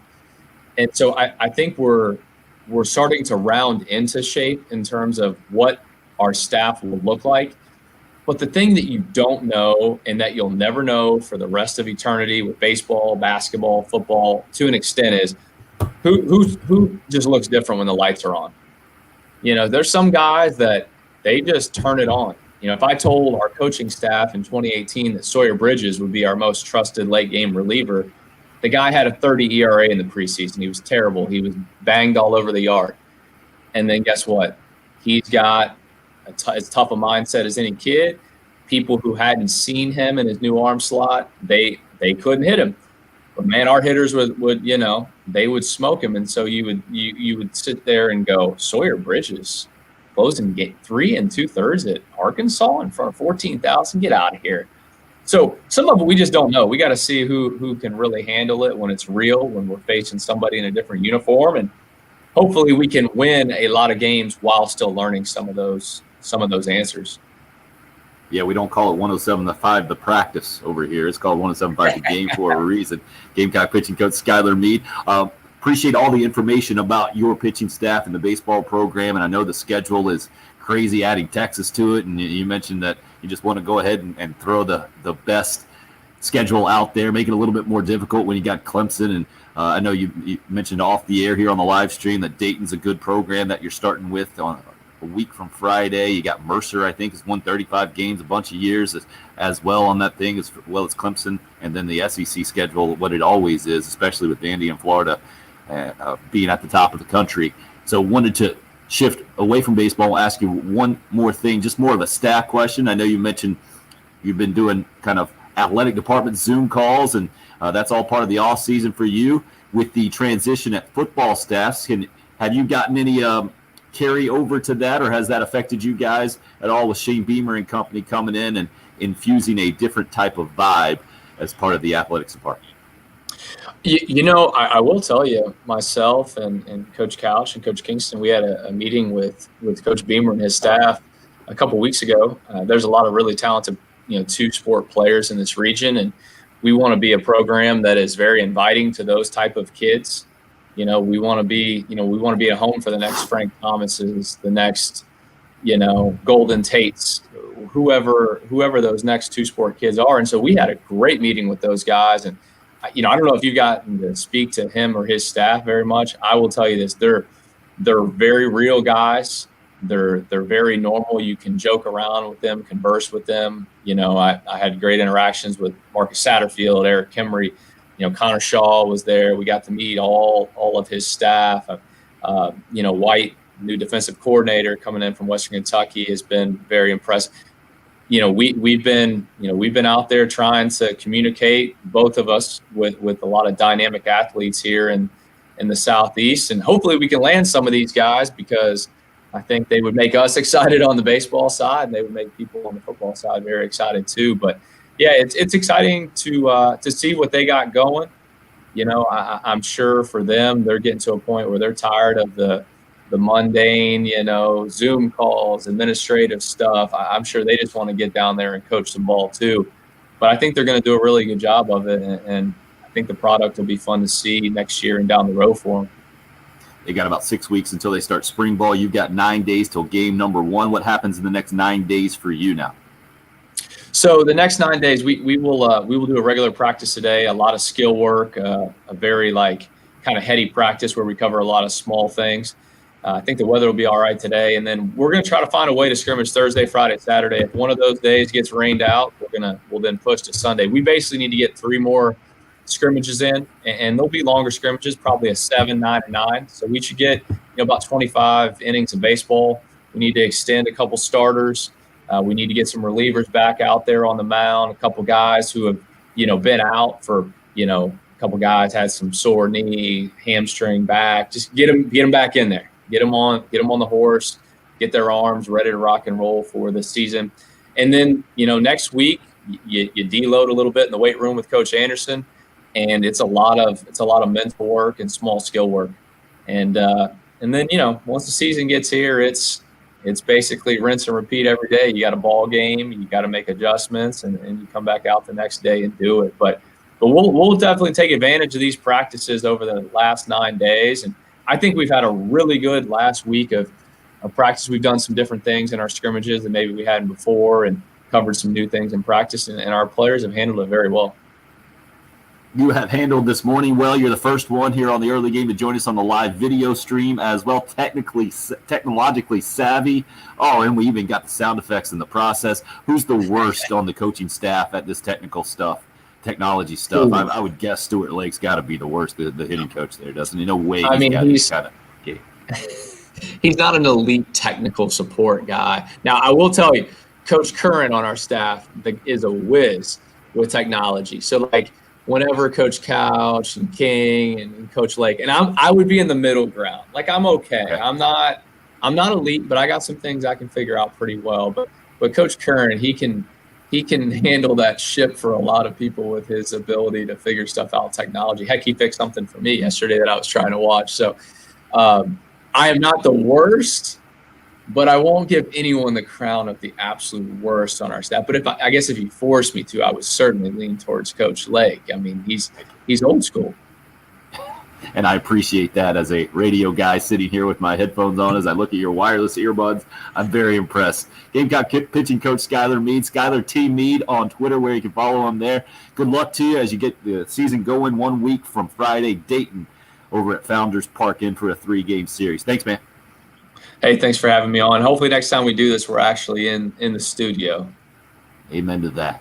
Seeing you, not that I don't enjoy this technology and all, but actually being in the same room and being able to trade some off-the-air stories is always fun as well. Skylar Meade, ladies and gentlemen. It looks like I see Bill Gunter returning from the school trip.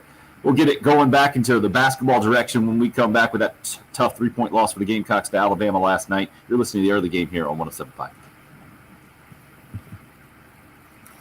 Great work, man. Appreciate it.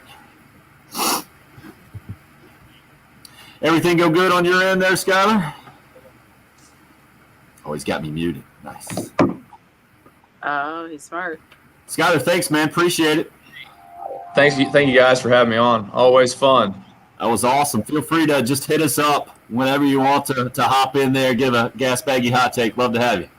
Absolutely. I was laughing. I heard you guys 6:30 or something. You're talking about that basketball play.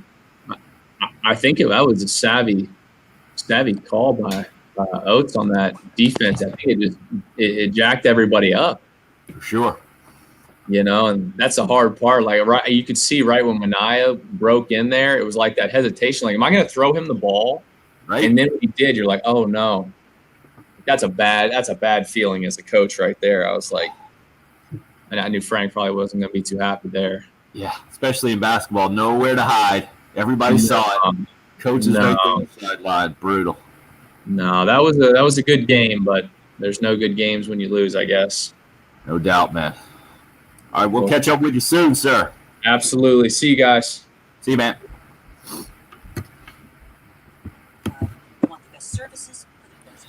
All right. Sounded good. Good to go.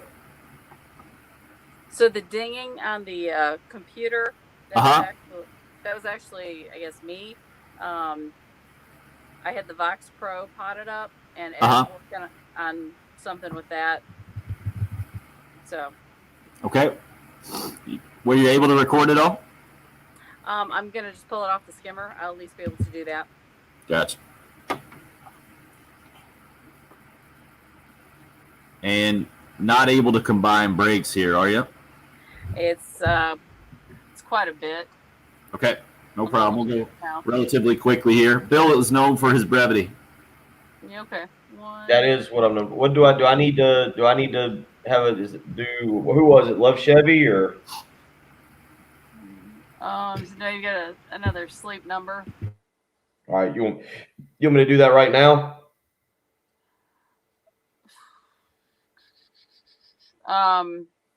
No. I'm trying to see how I can make this work.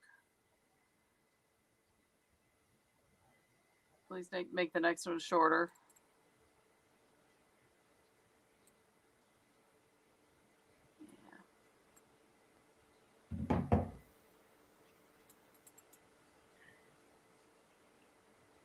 So he was on like what he was on obviously on the stream, but I saw him with the ear pods in, and I guess he had his phone and just talking back through it.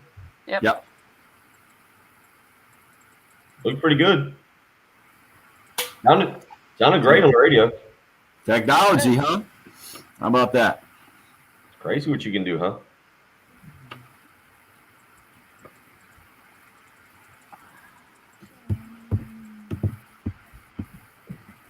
Reset something here. Wow. Ed. I tell you what, let me make this work so we can just combine this. Okay. It's going to be silly to try to do like 2 minutes and. Hey there. Well, give Jen a little privacy there with our engineer. There you go. Sure, she would enjoy that. No, they need to see what exactly she's doing. That way, if she messes up, it's completely caught on camera.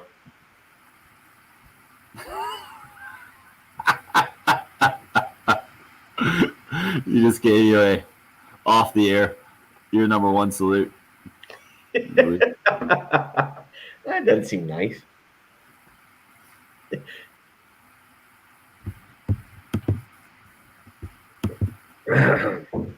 All right, yeah, we should get hopefully the wellness for coffee for wellness will be in here on Thursday, probably Friday, maybe tomorrow. Big day. Excited. I was doing it I was adding it up. I think I've been doing the black coffee for 2 weeks now. Big 2 weeks.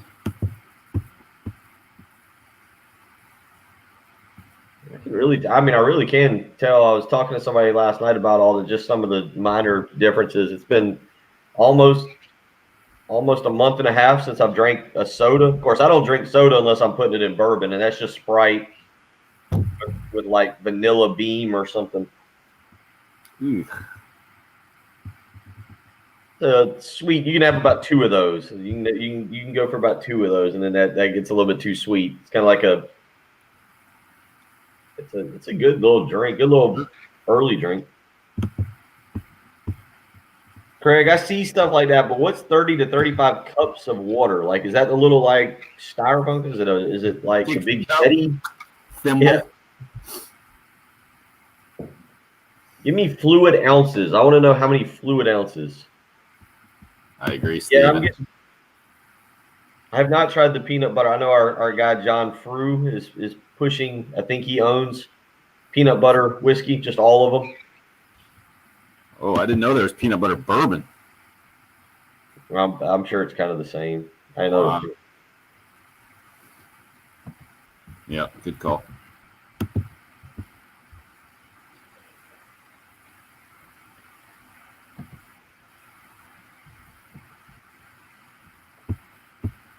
All right, let's see if How we. about you do?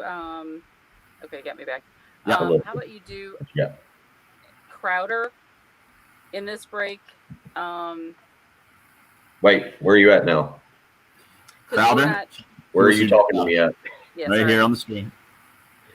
How about you do Crowder after Samuel Law Firm? So in about 45 seconds, you'll do Crowder, and we will move Sleep Number to 8:20. That way, it's the first unit.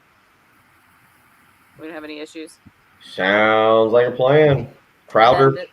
And then you will not have. This is the last break of the hour before the end hour. So about Crowder. Gotcha. about 20 seconds. Yep. Crowder and 20. Got it. I'm ready to go. 50 gallons seems high, Craig. Ooh. He's just messing with you, Jim. All right. 5 seconds. Stand by. Yep. Getting through the month of February, heading into the spring, a lot of things probably on your to-do list. One of them might be checking into your current mortgage situation. Maybe you want to refinance, save a little bit of money. Interest rates extremely low. Now's the time to get in touch with a mortgage guru. Good news for you. I have one of those. Jacob Crowder with First Palmetto Bank. You want to give him a phone call today, 803-719-1005. If you're thinking about buying a new home, it's a fantastic time. A lot of great opportunities out there. You need to check around and then call Jacob Crowder and see what you can get approved for. You might be able to save a lot of money. Interest rates exceptionally low. Jacob was telling me the other day that he just approved several loans at 1.85%. Can you imagine getting that kind of interest rate on a mortgage payment? Find out if you're eligible. 803-719-1005. You can email him. The letter J, Crowder, CROWDER at firstpalmetto.com. That phone number again, 803-719-1005. That's his cell phone. You can shoot him a text message, arrange a time to talk, or you can give him a phone call. 803-719-1005. It's the mortgage guru, Jacob Crowder with First Palmetto Bank. Chevrolet Studios. Sorry, didn't mean to stomp all over you. Stop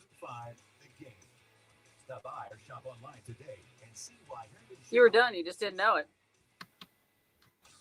download the TuneIn app so you can take 107.5 The Game with you wherever. Thank you, Steven. Birthday gift from the sister back in the day. It's got a few beers in there right now. All right, you guys are up.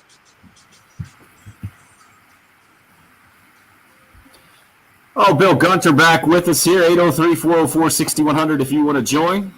Gamecock basketball, tough three-point loss last night. Bill, how many times have you – I've seen a lot of basketball. I don't think I've ever seen what we saw last night with the Gamecocks down 4 points. Alabama – now, I've seen teams go to what Alabama did, right? If you're up by 3, you get in the defensive huddle and you say, all right, guys, we're up 3. Do not go inside the three-point arc. It's the exact opposite of my 8-year-old who just played in a basketball league where you couldn't defend outside the three-point arc, right? You couldn't go outside there. That's the rules of the league. Okay, I understand it. You just say the opposite, right? Do not put your heels inside the three-point arc. We don't care. Give them a 2. So I have seen that before. I've never seen a team take the bait like the Gamecocks did last night in that situation, especially a high-level college game. Have you ever seen another example of that? Especially if their coach didn't want them to do that, because Frank Martin said he drew up a play for a 3 different ways and saw his team do exactly what he didn't want them to do. And Jermaine Cousinard threw it into Justin Minaya. They laid it up, and then they're down 1 point with 2 seconds to go, and you can't do much with the game. I have seen it. I mean, it's Who? When? What? well, Where? between high school AAU and I mean, have I seen it in a college game? No.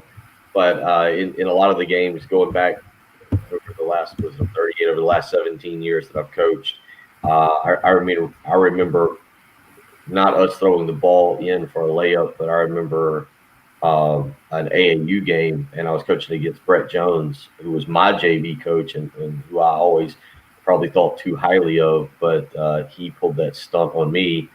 And of course, it was one of the first times. I say this kind of in defense of Jermaine Cousineau because as you just said, you don't see anybody do it. You see, coaches say don't foul.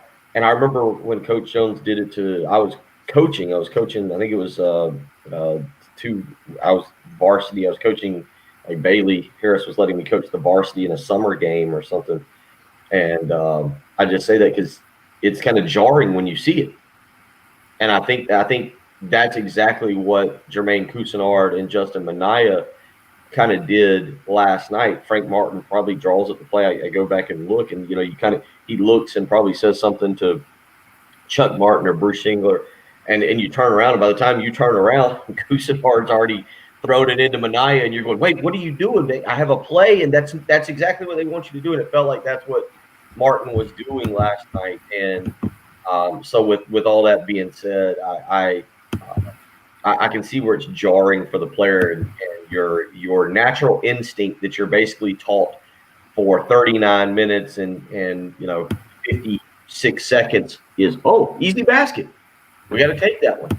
And then you're saying, hey, don't do it. So it not making excuses for them. Certainly you've got to be a little bit smarter in that situation. I think it was Travis on the live stream earlier who said it's kind of the equivalent of, hey, it's 4th and 8. You got to get a first down under a minute to go, and you run a 5-yard route. Does you no good. And so, maybe you catch it, you can run for 3 yards, but you need to get 8 yards downfield and give yourself a chance for the first down. In this situation, you needed to try and throw it out to get into a position to get a 3-pointer to tie the game. You didn't do it. And but again, there was a lot of plays that happened in that game that could have been made that would not have put them in that situation.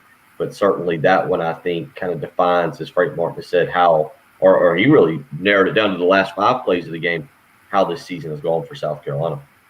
I think it would have had to have been 3 solid more seconds on the clock for that to be an acceptable strategy.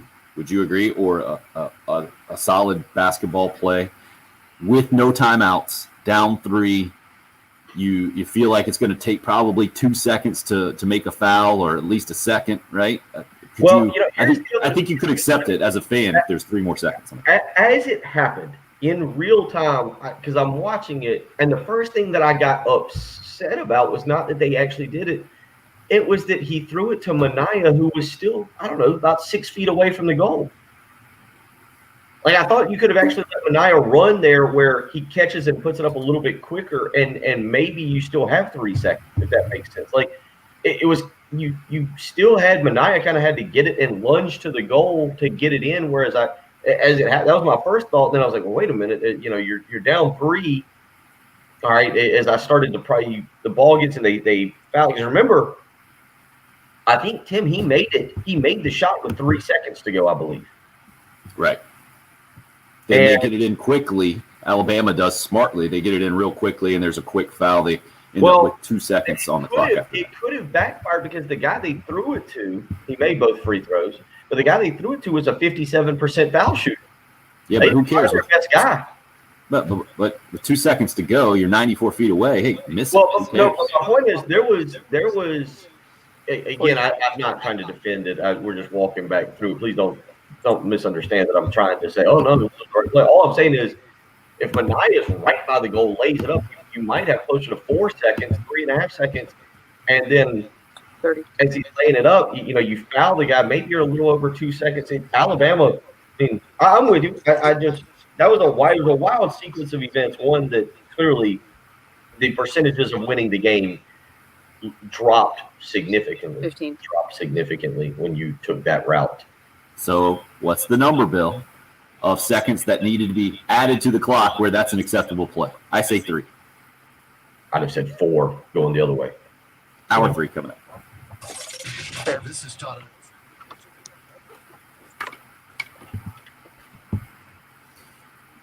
Thanks for juggling that, Jen.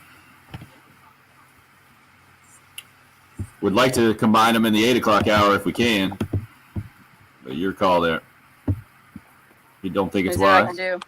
I made the 10 a little bit longer, but let's see what I can Okay, come up with. so you already threw some in there, so if we need to do them regular, that's what we'll do.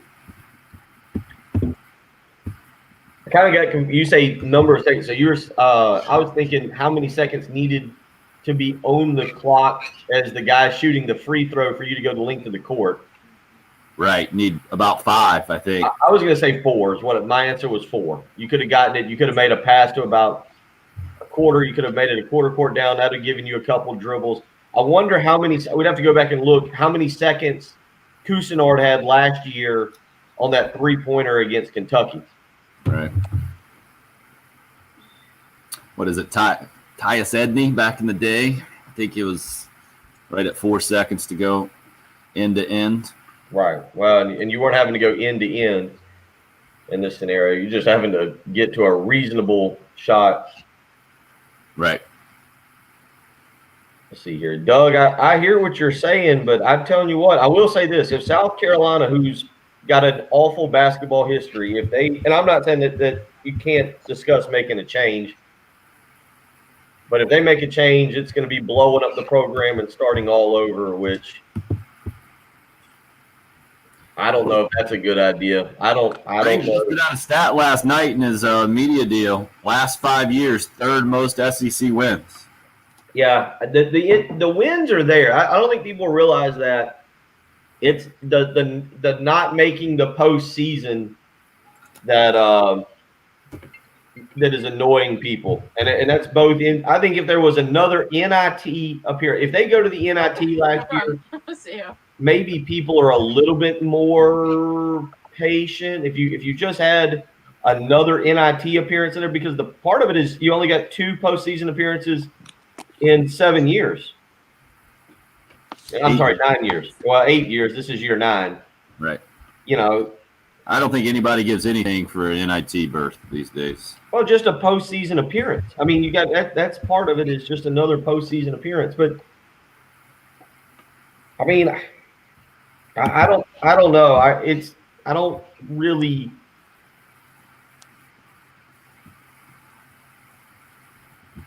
I don't know what Ty is saying, but I don't know what the answer is. I don't know. I don't know what exactly the answer is there, because while I agree that a fresh start may be the good idea, I don't even know who you go with. I know who the people that I still talk to in the coaching industry think who it's going to be. They think that it'll be either Bob Ritchie or Pat Kelsey. Nobody else is going to want to take nobody. It's just not a good job. A lot of people don't view this as a good job. You'd be hard pressed to find a guy that I think wants to come here. Money's, for whatever reason, money's not a huge deal. You look at everything that Shaka Smart turned down. Some of those guys turned down previously, looking for the right job.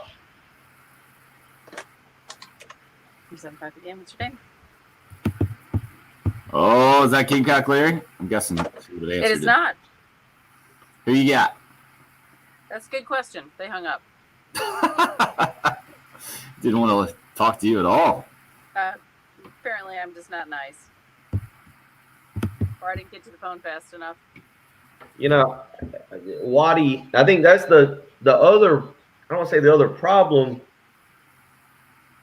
I can tell you Mike Boynton, the last conversation I had with Mike Boynton, I'd be shocked if Boynton never came back. I don't see that happen. Well, I mean, you look at it from a basketball standpoint, that ain't a step up. I know what there's a difference in what he thinks and how much he likes the university and what is known about this job and how difficult it is.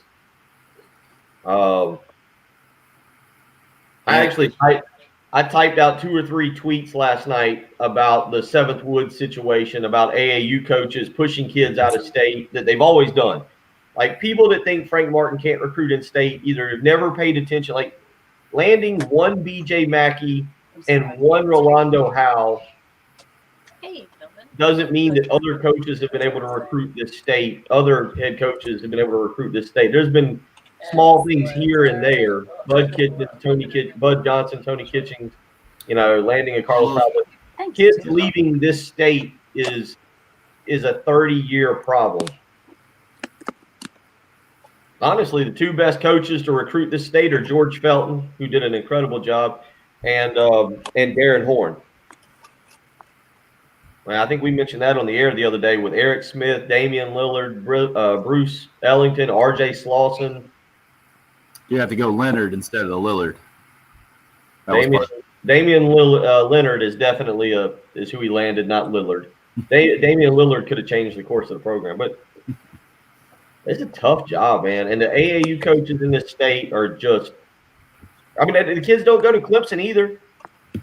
You'd say one thing like Clemson occasionally will land a Milton Jennings or a P.J. Hall, but kids don't go to Clemson. I hadn't seen Devontae Schuler or Josiah James or Aaron Neesmith.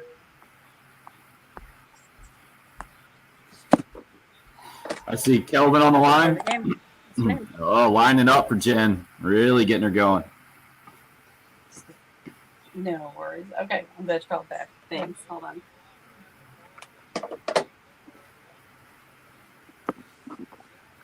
You got Kelvin and who, Jen? Just Calvin. He had to call back, Gotcha. so he's on again. No, it's not necessarily because of the money. It's not necessarily because of the money.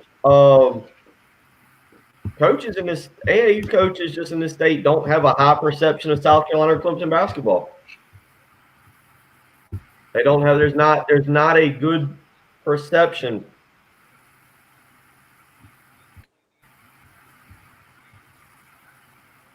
Damian Leonard was your cousin, little cousin.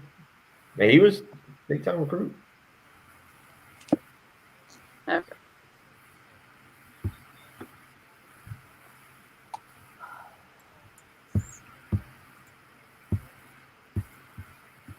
Is okay.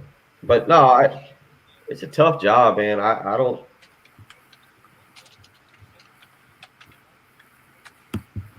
Nice work, Ty. Says Damian Leonard is his little cousin. I don't know. I don't know what the answer is. I mean, look, Alabama's a good team. Avery Johnson left Nate Oates. Some really good players. I'll be interested to see how Nate Oates does. Some of those guys will move on after this year. I think. And I guess technically nobody has to move on. John Petty Jr. to be back for his 27th year of college basketball. And Butler won last night, but whatever. All right, Fact check that. I feel like you were too invested in the apparently there was a NASCAR thing going on. Yeah. A NASCAR thing in Daytona. Yeah. I think they were getting dinner together or something. That's what it was. Yeah. Shake and bake. Tampa Bay. Shake and bake, you moron. Oh, they're shaking and bake. Shake and bake. Shake and bake. Yeah, it is a popular NASCAR move.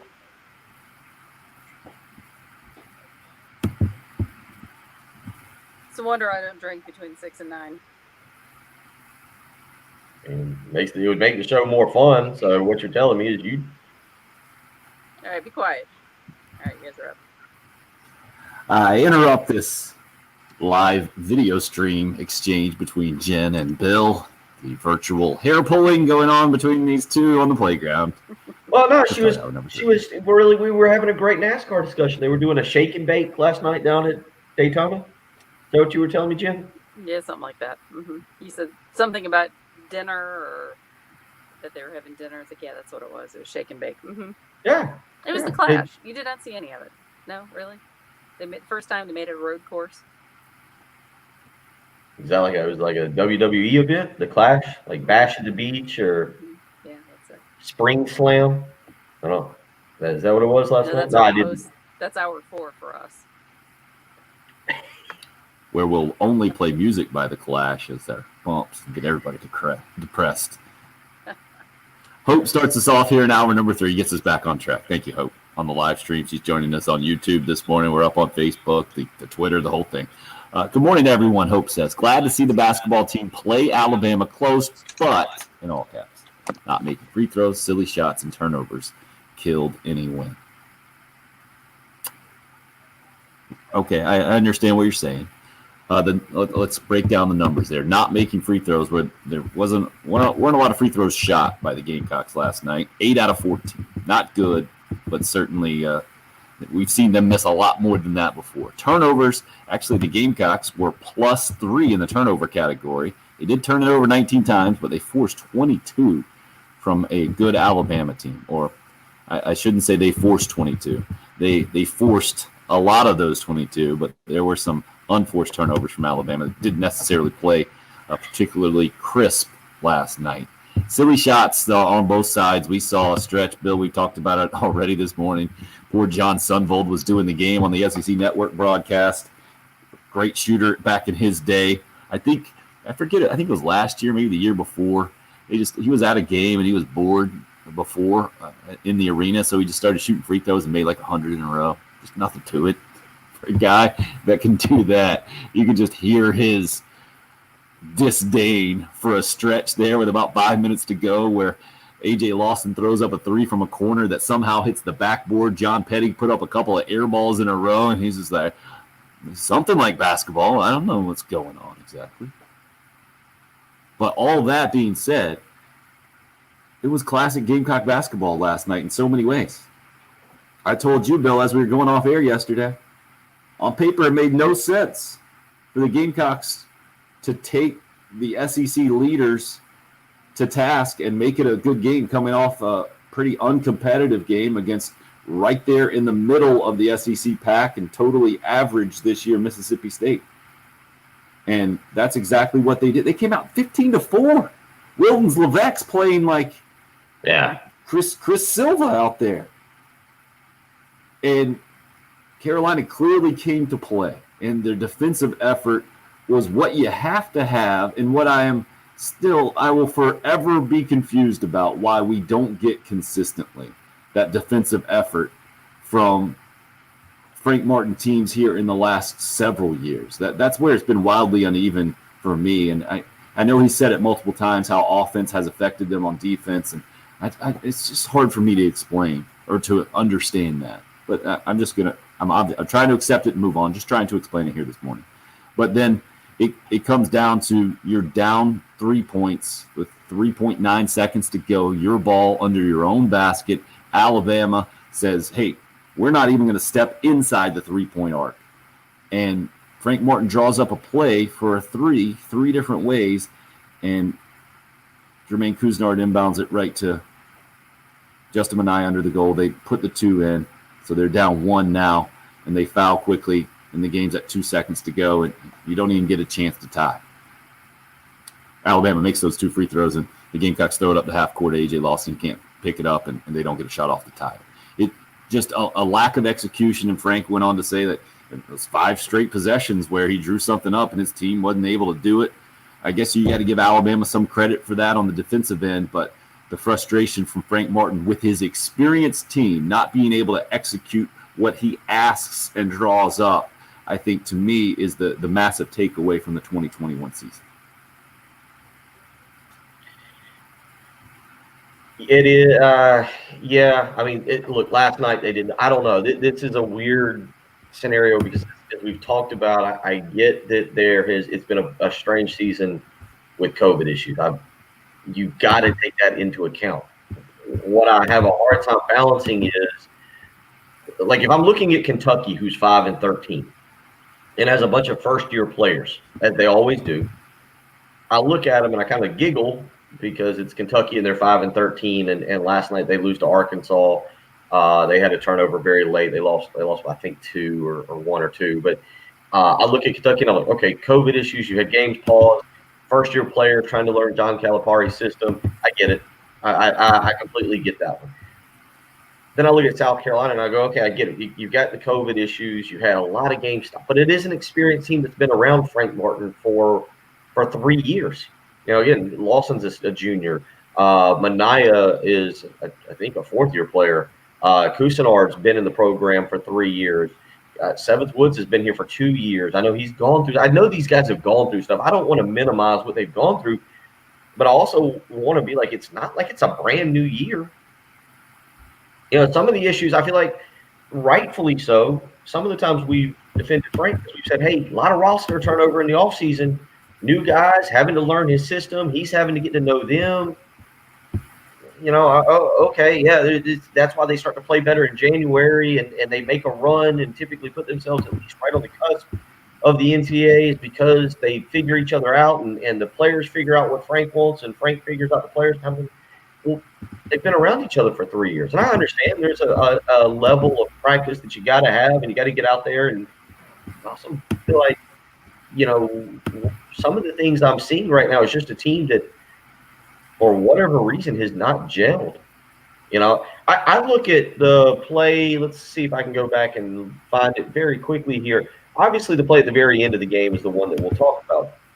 The one that I thought was just as interesting, and Frank kind of alluded to it in the post game, is the I keep wanting to call him Raven Felton, but the Seventh Woods missed jumper, where Frank says he drew up a play. 20 seconds to go. South Carolina's down 2.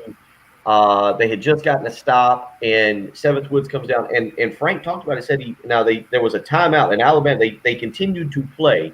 So I will say in this situation, it's not like Frank called timeout, drew up a play. Seventh Woods went out and just said, "I'm ignoring your play, buddy. I'm going to take the best shot that Seventh Woods can take." Like he got the shot that I think he thought he could make. And Seventh Woods, I thought, was playing really good last night. I don't want to minimize what he's doing.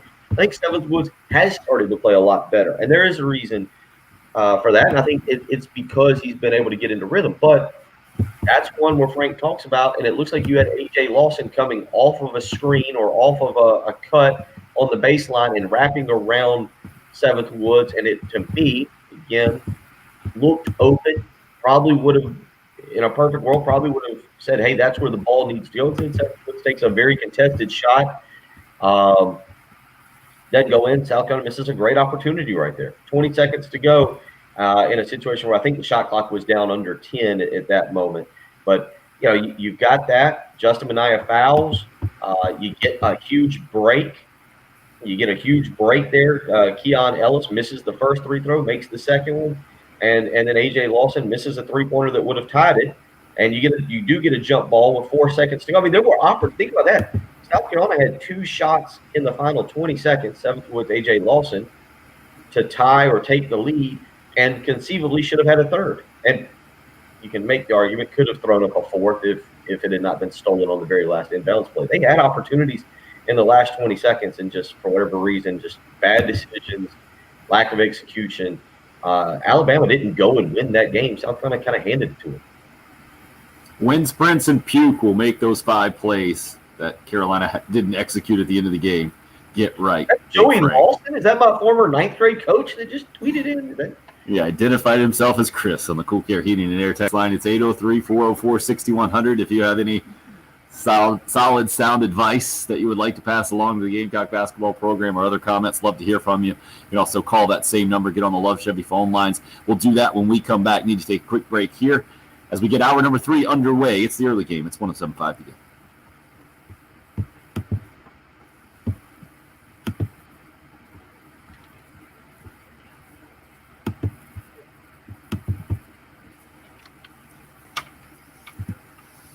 Not a Lexington, right? It's a Lexington shirt. Yeah.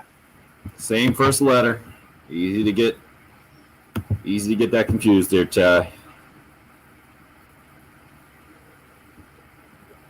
Yeah, not for sure. There's a Lexington. It's actually more of like one of those baseball pullovers that Tim would probably wear. Like it's kind of or that Skylar Meade wears. Kind of a sweatshirt.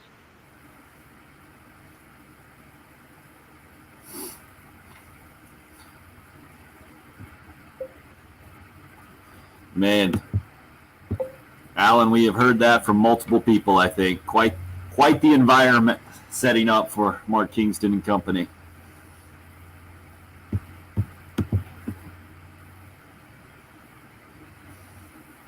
Oh, that's our boy Root Hog Chris on the text line who went with wind sprints and puke, huh? Yeah, that moving screen was tough, man.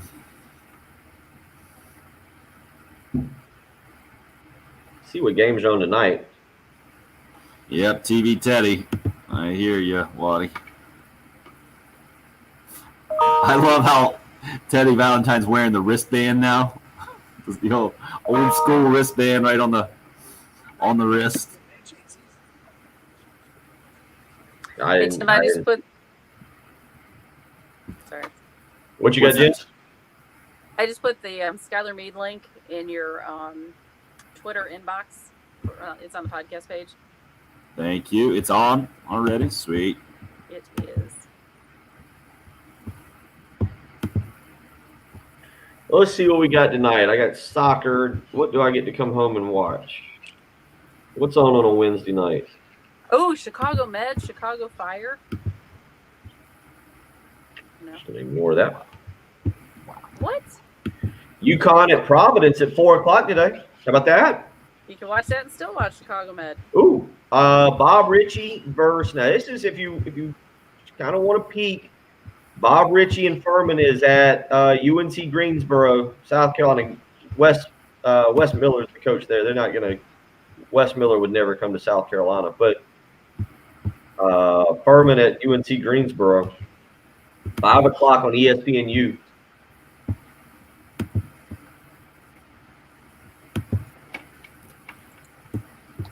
Oh, the Drake plays tonight. Georgia at Tennessee. Marquette and Villanova at 9:00. I don't know if I can stay up that late. Baylor and Oklahoma was supposed to be tonight. Number 2 versus number 12 got postponed.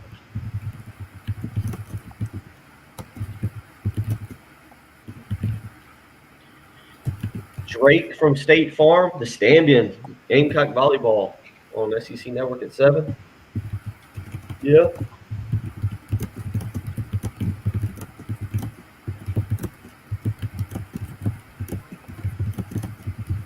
Might be a Netflix night. Pebble Beach starts tomorrow. What's that? Pebble Beach. Yep, saw that. What did I see going across the crawl yesterday? Something about that. Forget what. Gamecock volleyball, the SEC network, huh? Yeah. I hope I'm a little late there. I was tweeting out the link to the Skylar Meade interview. In case you missed it, it's up on the podcast page. Jen is doing all the work. Travis, Bill coached at Lexington there, the alma mater, for a little bit. How many years, Bill? 2? How many 3? years? Yeah. As a head coach or being there in coaching capacity? I went there. I didn't go play in college, so I started there when I was 18. I was a head coach of the 9th grade team for 5 or 6 years, and then I was coaching there in some capacity for about 11 or 12. All right, we're about to head back in. The caller is still there. Craig, we need to hear why. Why are you giving up the coffee, man? It seems unnecessary to give up coffee. Sounds like a smart move. Jen, when am I doing that sleep number 820 coming out of this break? Yes, sir. Okay. They're coming out of this segment. Going into the next one. Yeah. I'm familiar with Calhoun Academy. Jen, can we do just Frank here, number 1, please? Yep. Thank you.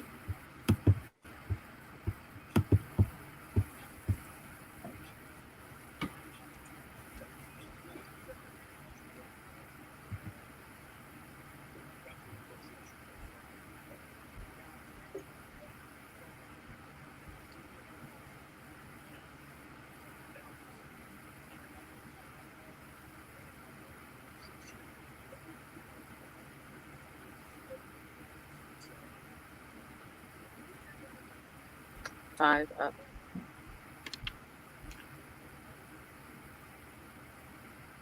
Frank Martin ultimately frustrated with his team last night after the 3-point loss to Alabama, part of his post-game interview with Derek Scott on the on the Learfield IMG College broadcast that you heard right here on 107.5 The Game last night. Tonight, it's 7 o'clock. Carolina Calls, rare February Gamecock football edition. Shane Beamer going to be on tonight at 7 o'clock with Todd Ellis and company on Carolina Calls. So something to look forward to, as he was another what seems to be a weekly press conference introducing an assistant coach yesterday with Montario Hardesty, the new running backs coach, and getting us up to date on where the Gamecock football program is about 6 weeks before kicking off spring ball.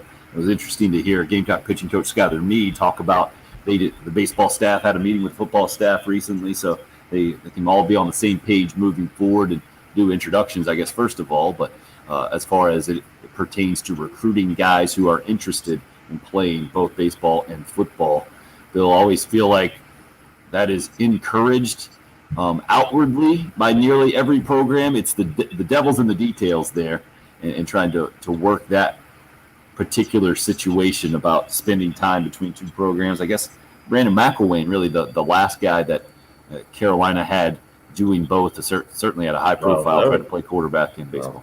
Shiloh Sanders was trying to pull it off too. Didn't work out so good. Well, here's the problem on that. If you land a solid football prospect, there is a linebacker out of the state of Mississippi whose name I can't remember, and then there's a quarterback in like the 2023 class out of the state of Georgia. I was listening to Skylar Meade. Those were both of the guys that I could think of that are big-time prospects.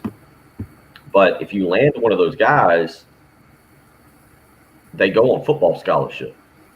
Right. You can't, you can't put them on a baseball scholarship and to save a football scholarship. Well, so you think about it, if you're a football coach and you've got your guy doing football and baseball, he better be a really, really, really good baseball player and is going to go and contribute significantly to the baseball program if you're going to let him miss spring practice, right?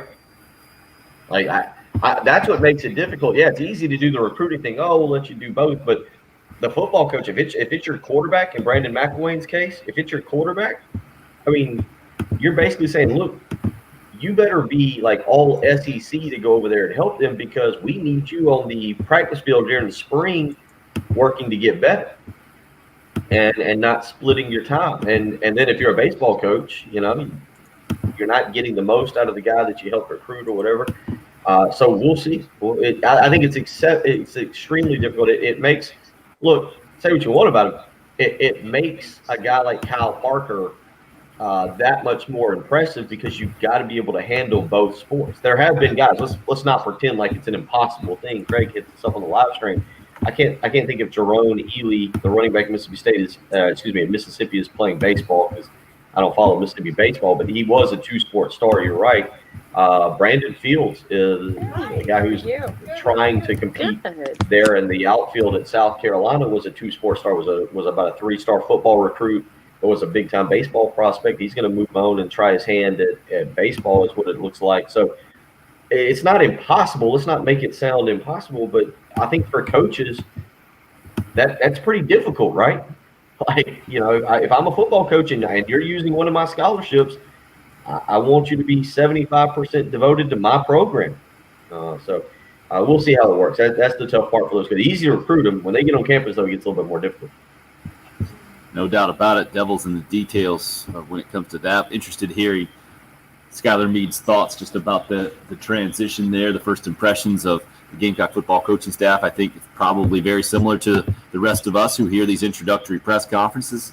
Yesterday was Montario Hardesty talking about his time playing at Tennessee, coming to Williams-Brice for a couple of night games, and how it was one of his favorite places to play. And was in downtown Columbia for the first time yesterday. So a little bit different relationship or familiarity with the school, coming at it from an opposing SEC player standpoint in his Tennessee days, and then going on to the NFL career, and then getting into coaching. And I think Shane Beamer kind of likes how he has grinded it out in coaching and done a year at Tennessee, I think, on the staff, not necessarily an on-field assistant coach there in his year a couple of years ago at Tennessee, but most recently at Charlotte, Norfolk State for a couple of years, and in that way does mirror a lot of the coaching staff and the resumes that Shane Beamer has hired. Will be interesting to hear what he has to say tonight. Raphael just asked, is that typical that you get the February coaches show? I guess that has happened from Carolina Call's perspective around signing day in the past, but that will be part of the emphasis, I'm sure, but because of the quiet signing day, maybe just a relatively small part of what Shane Beamer and Todd Ellis discussed tonight. We'll see, and you can have your chance to call in and ask a question. Some of it is, and we all know this, there's got to be a bridging again of the fan base in the football program. And you know, in his defense, Will Muschamp just wasn't worried about that. I think he did. I do think there are things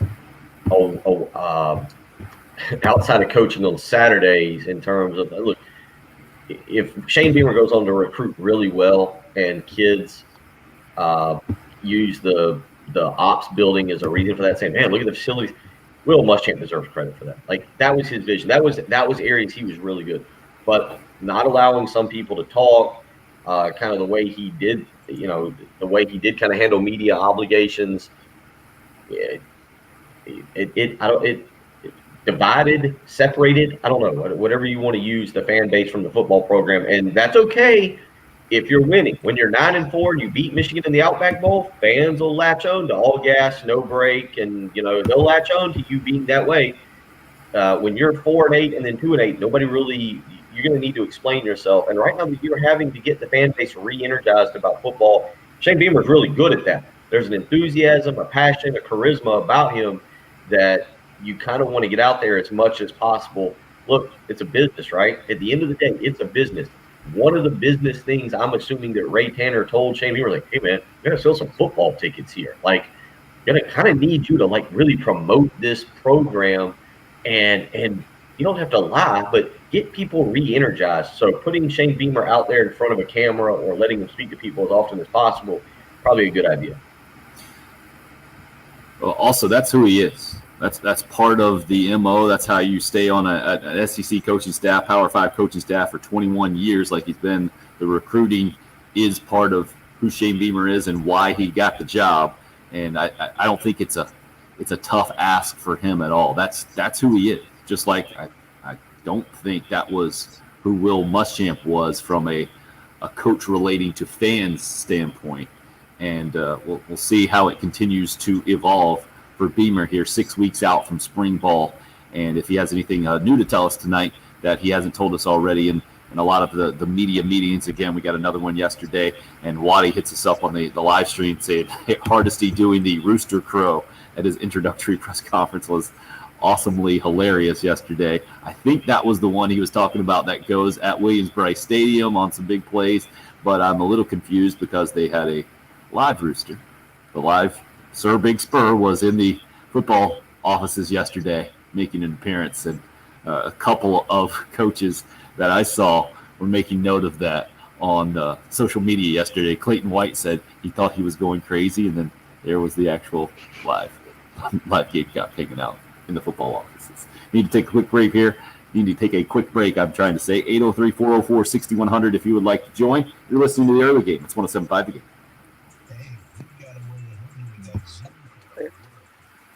Oh, I meant to get Kelvin in. I'm hoping he's still on hold. Is Kelvin still there, Jen?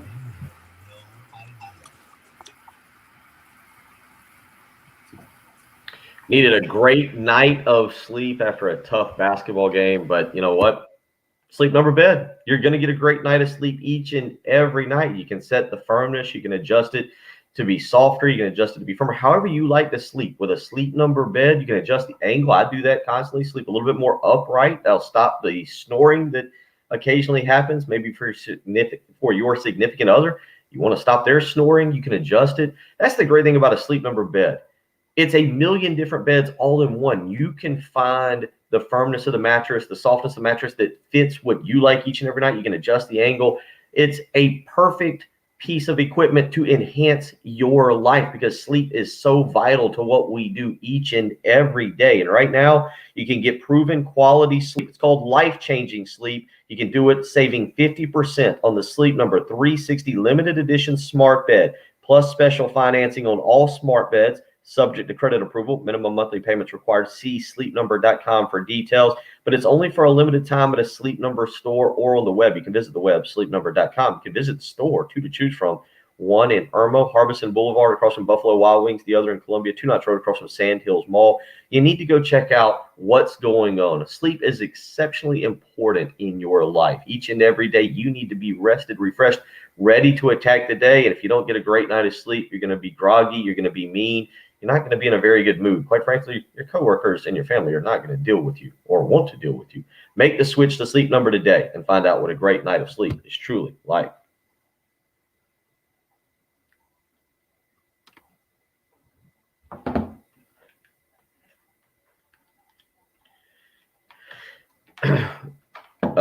Bill Morgan, you were asking, nothing's up with Boynton and USC. It's just not South Carolina. Please don't twist my words. There's nothing up. He loves the university. It's just the basketball job. He's got a million times better one at Oklahoma State. It's a better job. Me and him talked about it. That's all it is. I'm not going to go into details about it, but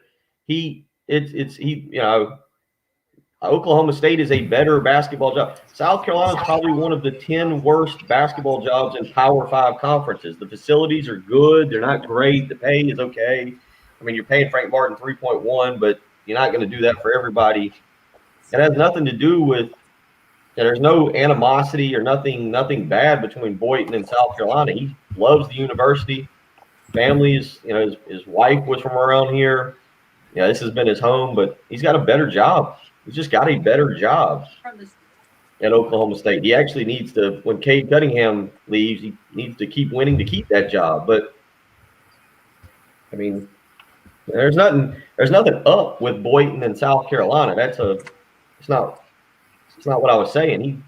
It's just not. There's not a lot of people who are going to leave their current jobs for this one, unless you get a Frank Martin or Eddie Fogler situation in which them and the coach and the athletic director just flat out don't see eye to eye.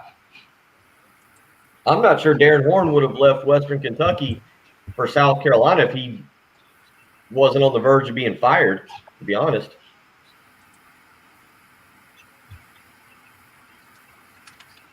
It's been that way, but it's been when you say what you're saying about the basketball, it backs up my point. The admin is the only way to change it. It's been that way since they ran Frank McGuire out. Multiple administrations, multiple bad decisions. What was it, Tim? That one night after the Florida game? What is it? We were doing the live stream, and Jay and I were going back through the history of South Carolina basketball. Yeah. Like, everybody always has an excuse. Well, if Stanley Roberts had just not gone to LSU, well, if Eddie Fogler had just landed Kevin Garnett and Jermaine O'Neal, everybody always says this, that. I mean, it's just South Carolina basketball just is what it is. I think Frank's done the best job. I like the next time. People don't understand that Frank's recruited better than any coach I've seen in the last 20 years. When you look at, have there been good players here and there? Like, was it Dave Odom? It was Dave Odom who landed Stephen McDowell. Uh-huh. And he ended up when he was here and he barely did anything. Where did he go? He went somewhere and averaged like 25 points a game. East Tennessee. Bill, they can't change the basketball situation faster than football. I'm going to tell you that. This basketball situation, I mean, you're telling me Kansas football can become a decent program soon. I think his point is it's just a smaller roster. Like, for just looking at Nate Oates, I feel like he was relatively under the radar nationally. He steps in for Avery Johnson, and boom, Alabama's nationally relevant. And when's the last time they were nationally relevant?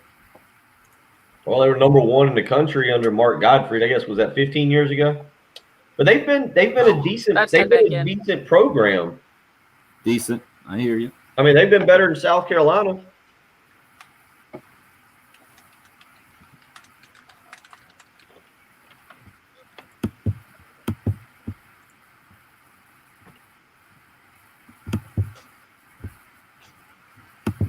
All right, you guys are up. Hope says some of these comments I'm seeing are insane. I think Hope talking about some social media comments coming off of last night's frustrating 3-point loss for Gamecock basketball to Alabama. I feel like this is almost like an LSU football situation with Les Miles, where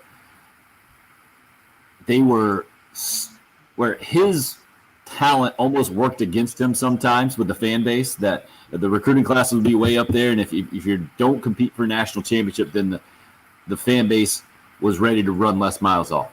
Now, it's a much different sliding scale with Gamecock basketball. It is the frustration of not making the postseason now under Frank Martin in the years following the Final Four has led to, I think, a lot of frustration and maybe feeling stagnant.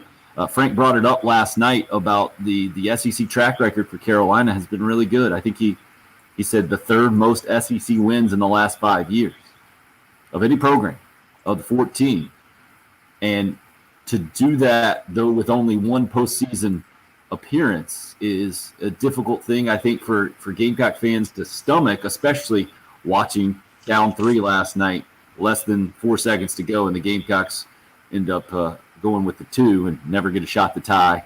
And Alabama, while not playing very well, escapes the Colonial Life Arena, and the Gamecocks, who I don't know, I don't even know, 1 through 10, where do you think the Gamecocks played last night? It's like, I put it about 7, maybe. Yep. I mean, you look at the box score, how they competed with a team that was 10-0, off to a 10-0 start in SEC play and had lost their last one is just a hard thing for me to understand exactly what went down. But that's been my mindset with Gamecock basketball now since 2018. I feel like I should just expect it, and I kind of was expecting it last night to be confused and not quite understand. That's where I'm at with the basketball program. What about you? Yeah, I think if there was a comment made last night, and it caused me to look up very quickly, and it was regarding Seventh Woods, because again, I think Seventh Woods is playing better basketball, and I'd be fascinated to see him continue to develop. And it was in relation to him being in his final year of eligibility. Well, he could come back next year if he wants. It's a free year. Will he? I think that's to me if you look at South Carolina basketball, that's the big question. Jan hits us up on the live stream and said, "Did I hear right? That Southwest basketball recruiting is ranking is 14th for next incoming class." I don't know if he means nationally or in the SEC. It's 8th in the SEC. It's 8th in the SEC. There are some good players in that class. I like Woodley. I really like Jacoby Wright out of Legacy Charter in the Upstate. I think those are guys that can come in and help your team. But we don't know what exactly the situation is going to be for next year's team. You know, there were things last night. We talked a lot about guys going, about A.J. Lawson going pro. I don't know. I can't say for certain, based on some things I saw last night with A.J. Lawson, that he's got to improve upon, that he's necessarily a pro prospect. We all assume he's going to go pro because we thought he was going to go pro last year. So, you know, there's a lot there with this basketball team that I think peering down the line and trying to figure out what the future of this team is extremely difficult. And I think when you get a situation that is that murky, it's hard to get really excited about the future because you just don't know what's going to happen. You don't know who's going to be on this team next year or what this year could lead to as we close out down the stretch. Right now, we don't even know if they're going to have some – it doesn't look like they're going to have some made-up games for the remainder of the season. Remember, Kentucky should be one. There should be a game at Mississippi that should be made up. I think a Tennessee game. Doesn't look like they're going to get that. Tim, did you catch them talking about the SEC tournament last night? I don't know if I did or not. What was the latest development there? What were they thinking? Everything's good to go. Everything's good to go, but what was kind of entertaining is we talked about Auburn being out of postseason play. They were saying last night was that Auburn will not participate in the SEC tournament, meaning there will only be one game on that Wednesday night. But everything is still full go for the SEC tournament. And I just think it's interesting that, you're going to have teams that are pretty much guaranteed. Like if you're Alabama, let's use Alabama for an example. You're guaranteed to be in the NCAA tournament. You're sitting at a 2 seed right now. You got a pretty good team that can maybe make a run.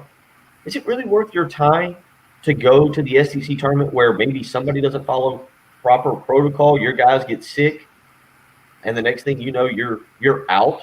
You're having to miss the NCAA tournament? Sounds like you're talking about a player bowl game situation to me. Well, but I think no. This isn't a player bowl game. This is a program, and this is talking about like Alabama. Look across the board. But it's not a choice. If the SEC has it, you're an SEC team. You go play. So what do you know? What I'd do? I'd find my 3 walk-ons and about 4 other players, and go, all right, boys, go get them. Go out there and get them. It's your chance. It's your one shot. You're in the starting lineup today, buddy. We're gonna hold my top 8 players back. They're gonna stay here in Tuscaloosa or in Waco or in Spokane. I think that's where Gonzaga's at. Yeah, you boys aren't going. Quarantine for this week. Rest. We'll get some practices in. I think on the shoulder by Greg Sankey real quick and talking to. I understand what you're saying. I just don't think it's going to happen. It's going to go down how the SEC wants it to go down. There is money involved, no doubt about it. And it will be interesting to see, no doubt. I wanted to get out to the Love Chevy phone lines. Kelvin's been waiting very patiently to talk a little Gamecock basketball this morning at 803-404-6100. Hey, Kelvin. Hey, good morning, guys. Morning.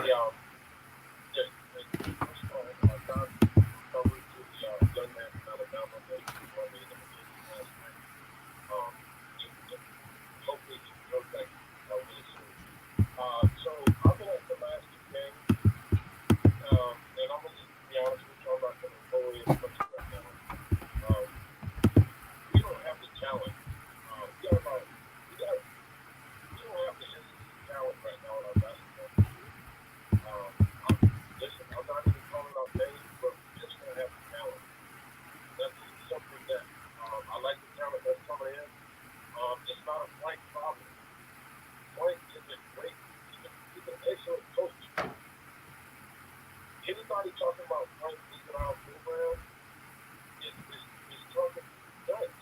The guy's a great coach. We just don't have the talent.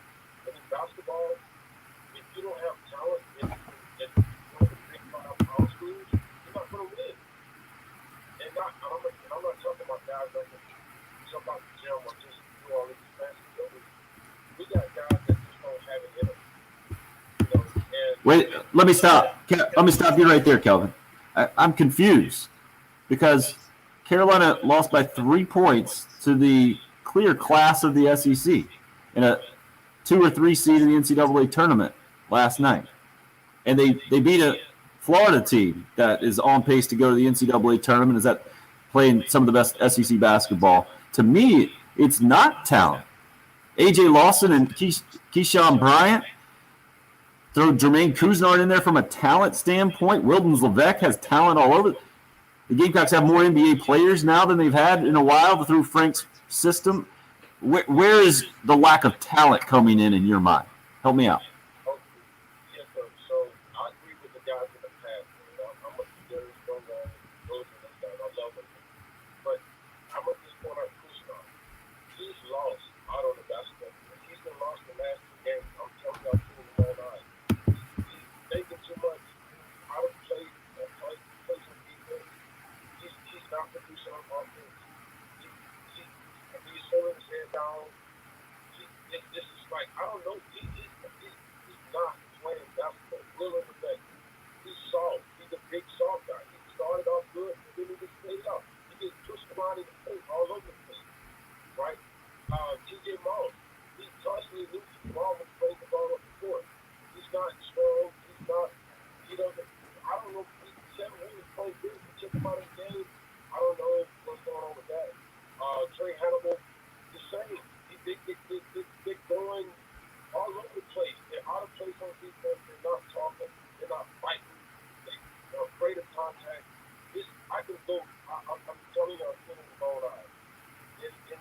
know guys too, but and I hate to pinpoint specifics, but that's not talent. That's just guys that want to play basketball.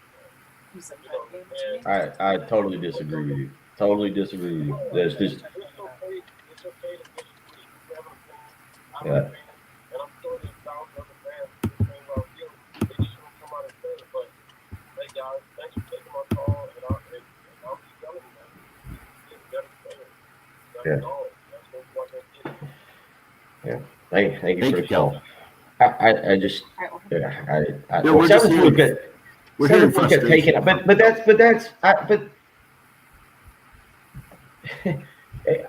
it like yeah, I'm here. I'm listening.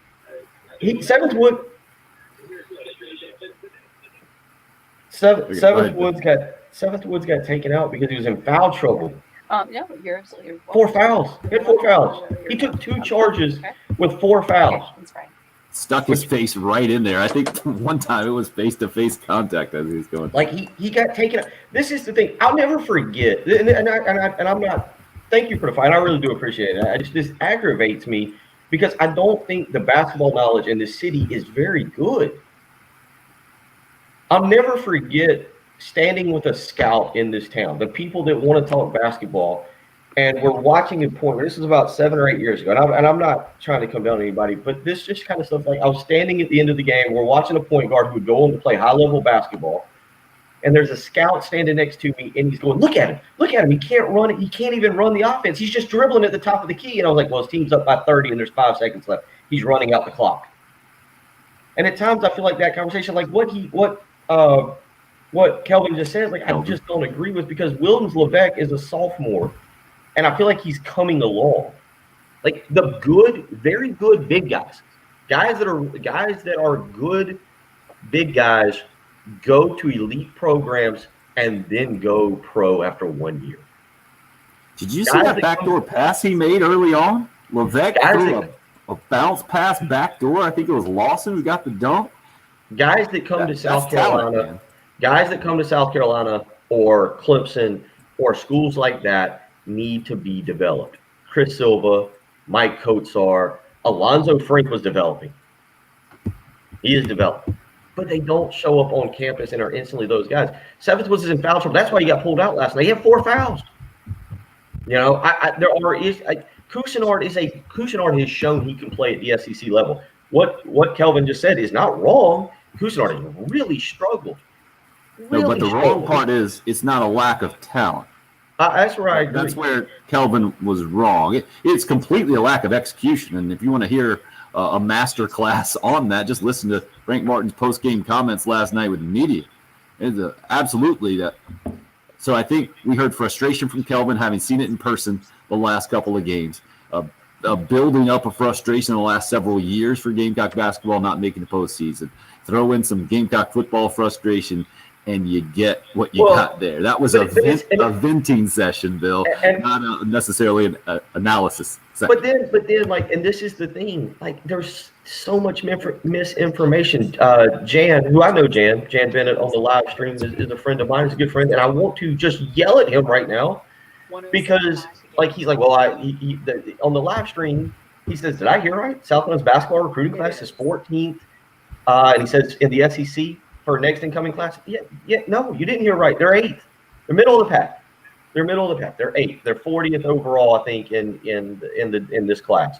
And then somebody on our live stream says, well, you know, if Miami decides to fire Jim Larinaga, they're probably going to come after Martin. And Jan responds, why would Miami want to ditch Larinaga for Frank? He's 18-7 right now. No, he's not. He's 7-11. Miami's 7-11 right now. And the last 3 years have stunk for there. It's just there are things that get repeated about South Carolina basketball that I just never understand where they're coming from. And I don't want to. This is the fun part about Sports Talk Radio is debating. And as Kelvin said, I can have my opinion, he can have his, and I really do. I hope he calls back. I hope we continue this discussion. But I just don't believe that sometimes it's just crazy some of the things that get said about basketball in general. Bill will continue to set the record straight. We'll let him cool down here in the break. Dramatic conclusion to the show coming up next. Let's see if his head explodes. It's the early game. It's 107.5.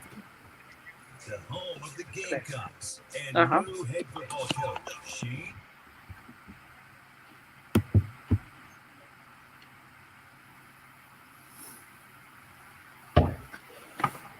I don't have it live, do I?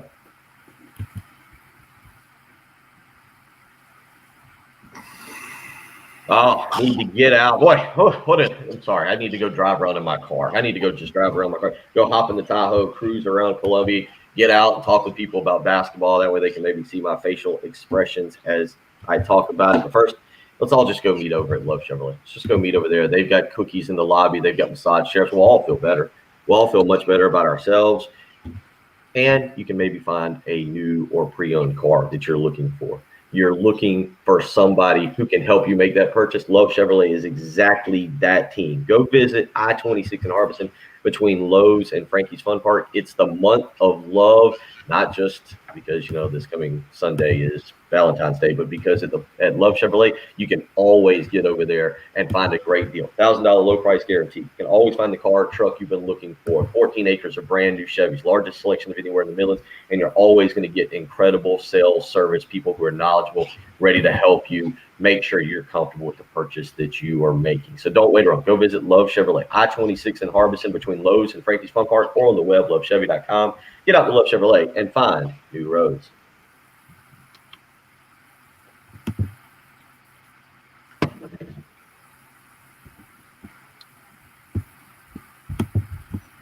Dan, I don't disagree with you, but one appearance in 9 years is the average for South Carolina basketball. It is the average for South Carolina basketball. Should you want more and expect more? Yes. But let's not act like Frank's doing some bad job. And I'll be dead honest, the next coach ain't going to do much better.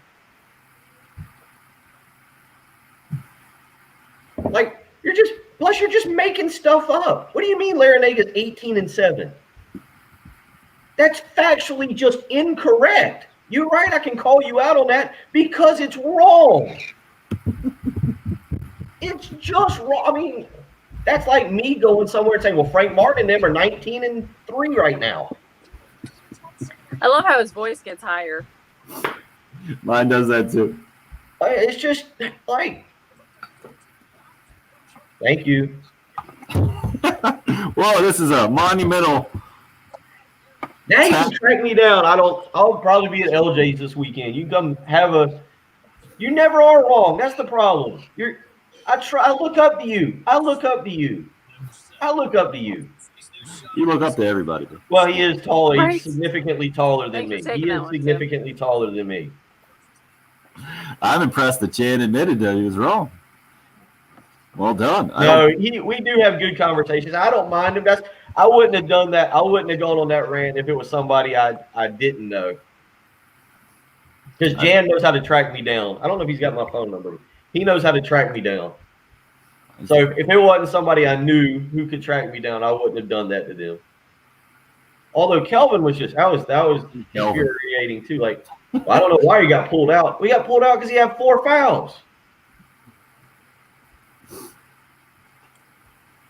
So when we come back, we'll have about a minute, maybe just a smidge more. Okay. So you got 2 calls. I don't know if you're going to get through them or not. Got Thomas and Brian. Correct. Okay.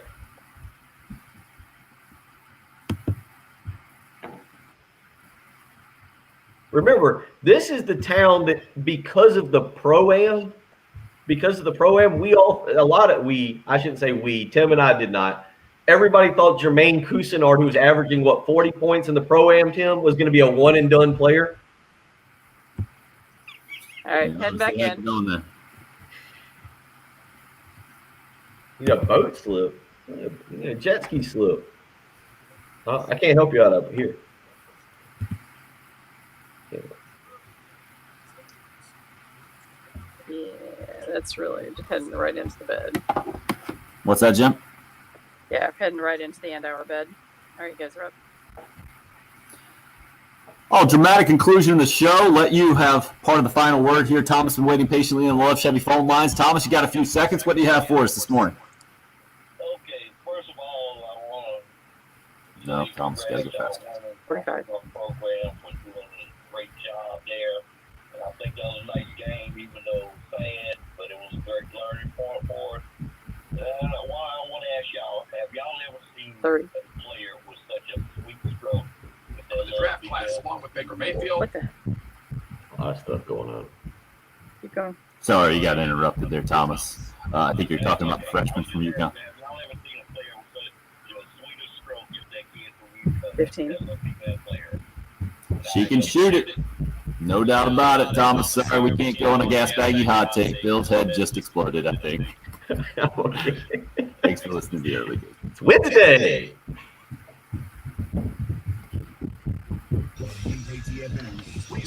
Happy birthday, Sean.